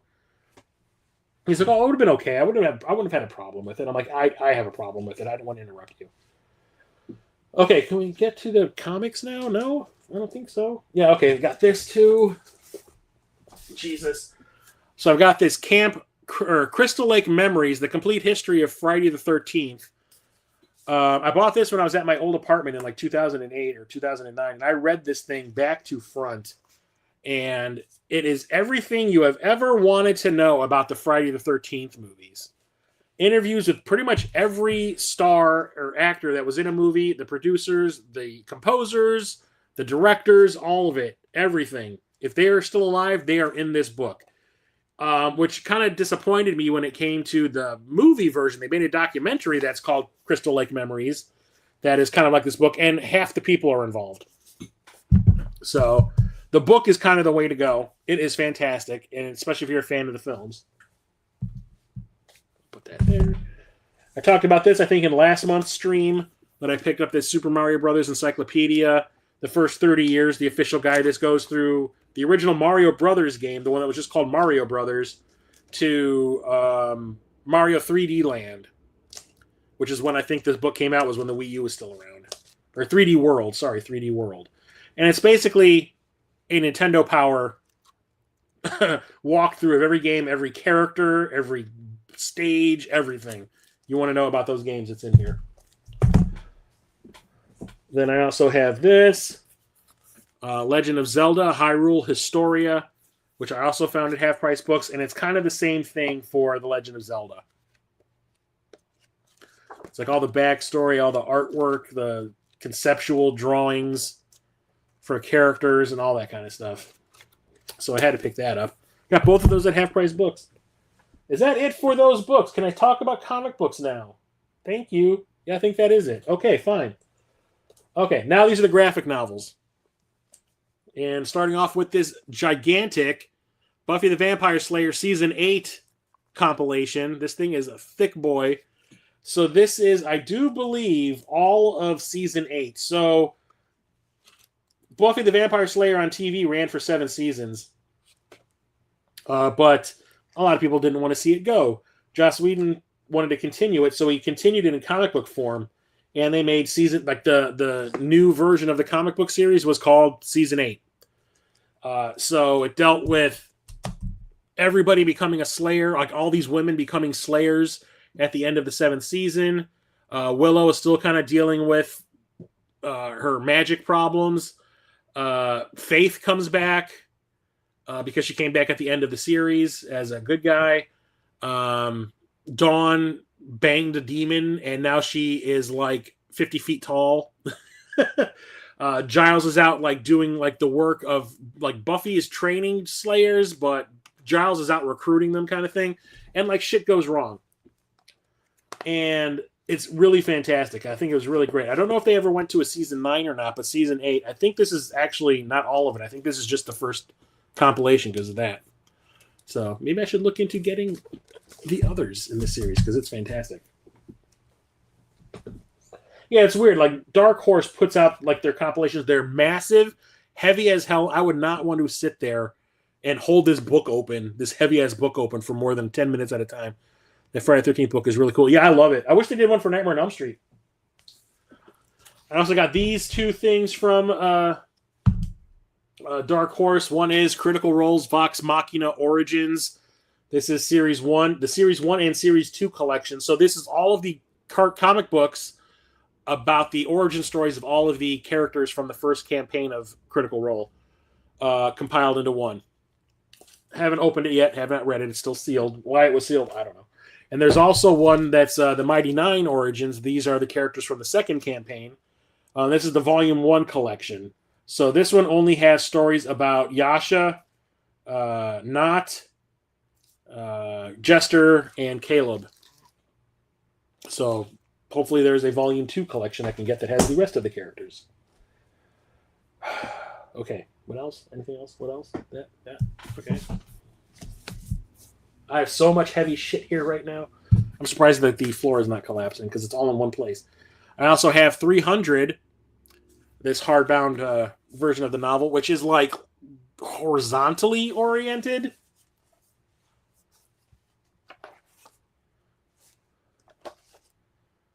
Loved the movie 300 so much at the time that I ended up tracking this down and picking it up. Yeah. From Frank Miller. Had to get that. And all the rest of the comic books are over here. Okay. So, these are personal to me because someone in my family had something to do with them. So, just talking about the Buffy the Vampire Slayer compilation. Well, here are these compilations of the Angel Season 6 comics. They take place right after Season 5 ended with like the end of the world kind of thing happening. And this is Volume 1. Joss Whedon wrote these. And if you look at the names at the top, you've got Whedon, Lynch, and Uru. Uru is my cousin Franco. Ever since my mom found her birth family in Italy, because she was adopted, she went to Italy in the mid 80s and found her birth family, and they welcomed her with open arms kind of thing. And she met Franco. And Franco, ever since my mom had met him, had been wanting to be a comic book artist, but he just could not break into it. Like there were a couple of times where he almost was able to get in, couldn't do it. It just didn't happen. Always was drawing, always was sending us pictures that he drew. He drew a picture of Judge Dredd that I still have rolled up in a poster roll in my other room that I'm waiting to have more space so I can actually hang it up because it looks fantastic. And then finally, after decades in, what was this, the early 2010s, he like submitted some stuff to Dark Horse. Joss Whedon saw it and goes, that's the guy I want drawing my Angel comics. He personally picked my cousin Franco for it. And Franco drew like the first, like when it comes to these After the Falls, the first 3 volumes of the hardcover, like compilations of them, he drew the first 3, and then he found out he had cancer, and he passed away. He had just gotten to start living his dream, and he died. I was so pissed off because the guy, he was so super nice. I finally got to meet him in the mid 2000s. He came from Italy with a bunch of my other cousins from Italy to visit, and he was the nicest guy I've ever met in my life. And like, finally got to do what he wanted to do for a living, and got taken away from him. So I have the first 3 volumes of After the Fall that my cousin Franco drew. So I will never get rid of these. And I do have the individual issues too. I made sure that I had the individual issues. Next up is the first volume of Battle Angel Alita. This got turned into a movie that I love called Alita Battle Angel. The original Cyberpunk classic. Church the Game Grinder talks this up something fierce. He absolutely loves it. And the anime too is supposedly pretty great. I have not read this yet, but I need to. Got 2 more Frank Miller graphic novel compilations, I guess. One of them is one of my favorite comics of all time, and that is The Dark Knight Returns. Dark Knight Returns. My dad picked up a trade paperback of this at the library. Every once in a while, the library will do like an overstock sale, and they're like trying to just get rid of stuff to make room for new stuff. And my dad bought the graphic novel of this, and I saw it like when he came back, and I was just like, why did you buy that? You hate comic books. And he's just like, it was there. It was like a buck. I said, whatever. I'm like, okay, fine, I'll read it. And I read it in like a day at school, like in study hall. And I was like, this is the coolest goddamn thing I've ever read in my life. Like, holy shit. Like, Batman is super goddamn cool. And I absolutely had to get the hardbound edition of it. Yeah, the franchise, I mean, like, I've seen the movie. The movie I love, especially in 3D. If you can get the 3D Blu-ray of it, it's probably still available. I'd highly recommend that. But yeah, I wanted to get the comic books, and I need to watch the anime. And then there's the sequel, and that is The Dark Knight Strikes Back.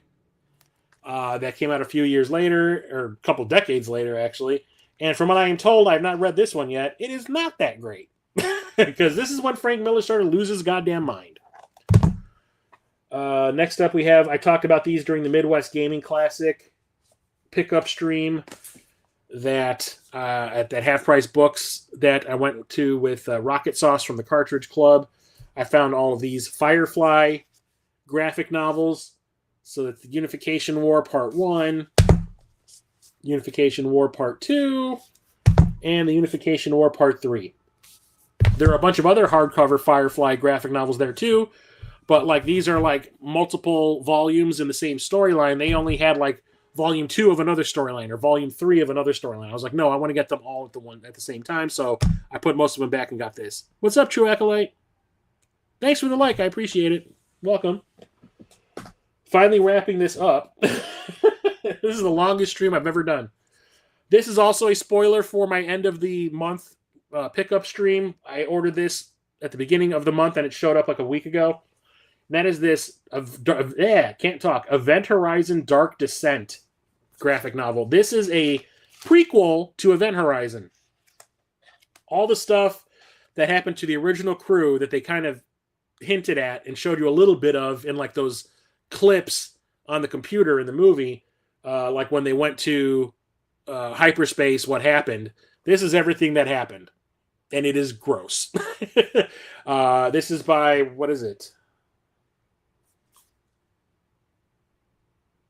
Oh god, what friggin' label is this?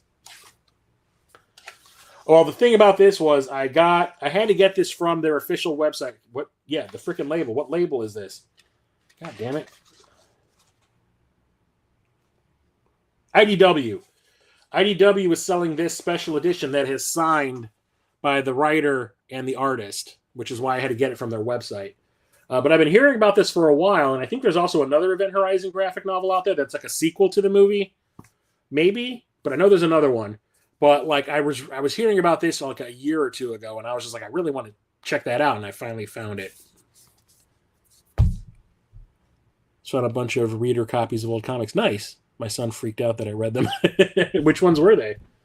And the last comic book, the last graphic novel, is another Batman thing, and this is the most unique Batman thing I have, and it turns out this is worth a lot of money.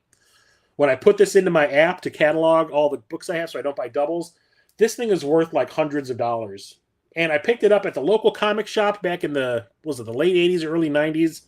I don't remember exactly when.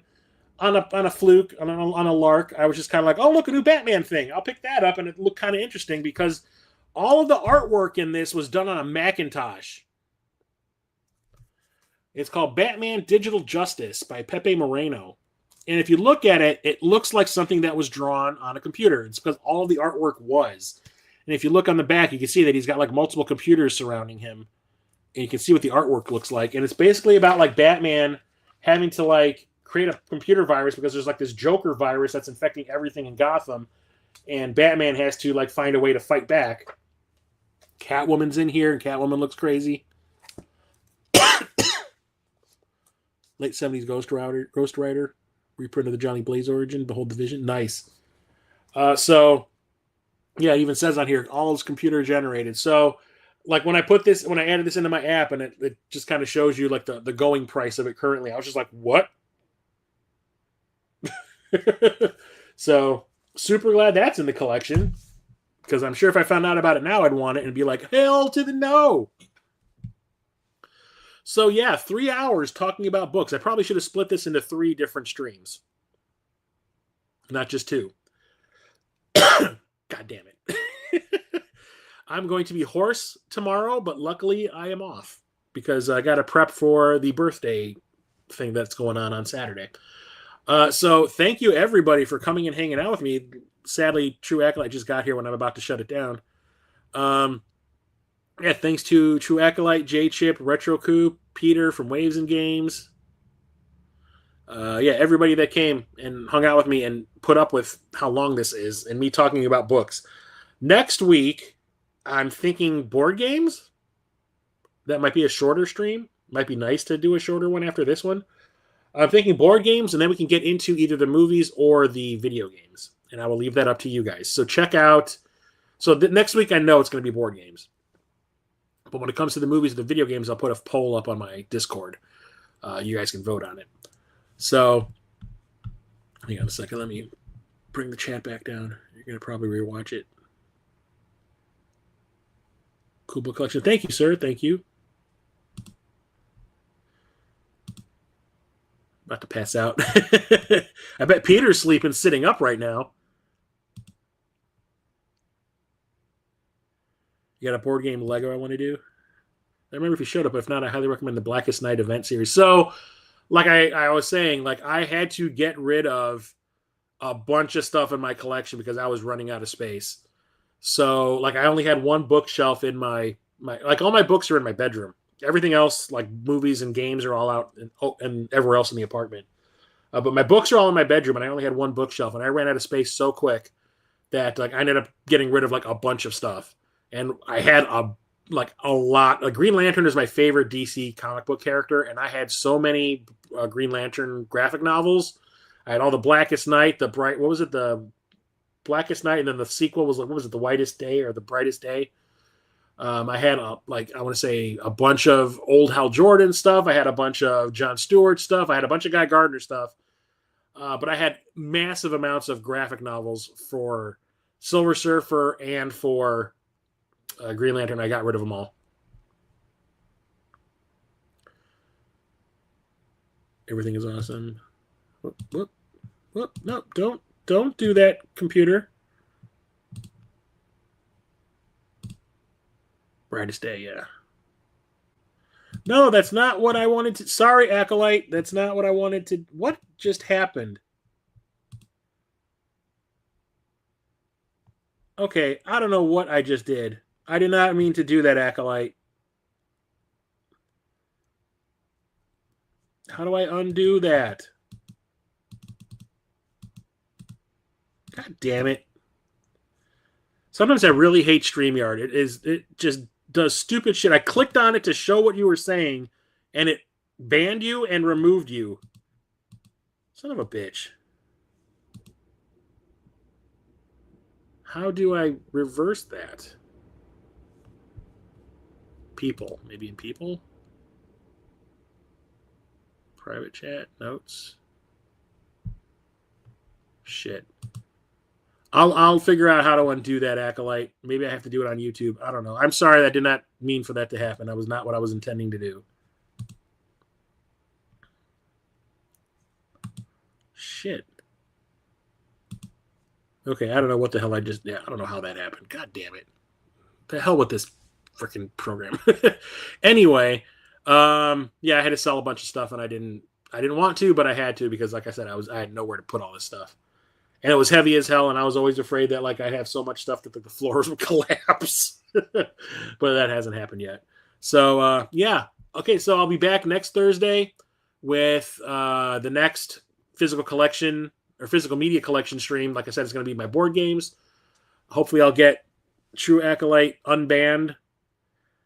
But yeah, check that out. 9 p.m. Central. 9 p.m. Central next Thursday, and then we'll also have the end of month pickup stream coming on the 31st. So keep an eye out for that as well. I will talk to you all later. Have a good night. I need to go and get some like serious water to drink to lubricate the throat because I can feel I'm losing my voice already. So I'll talk to you all later. Have a good night. Chris of Midlife Crisis Media out.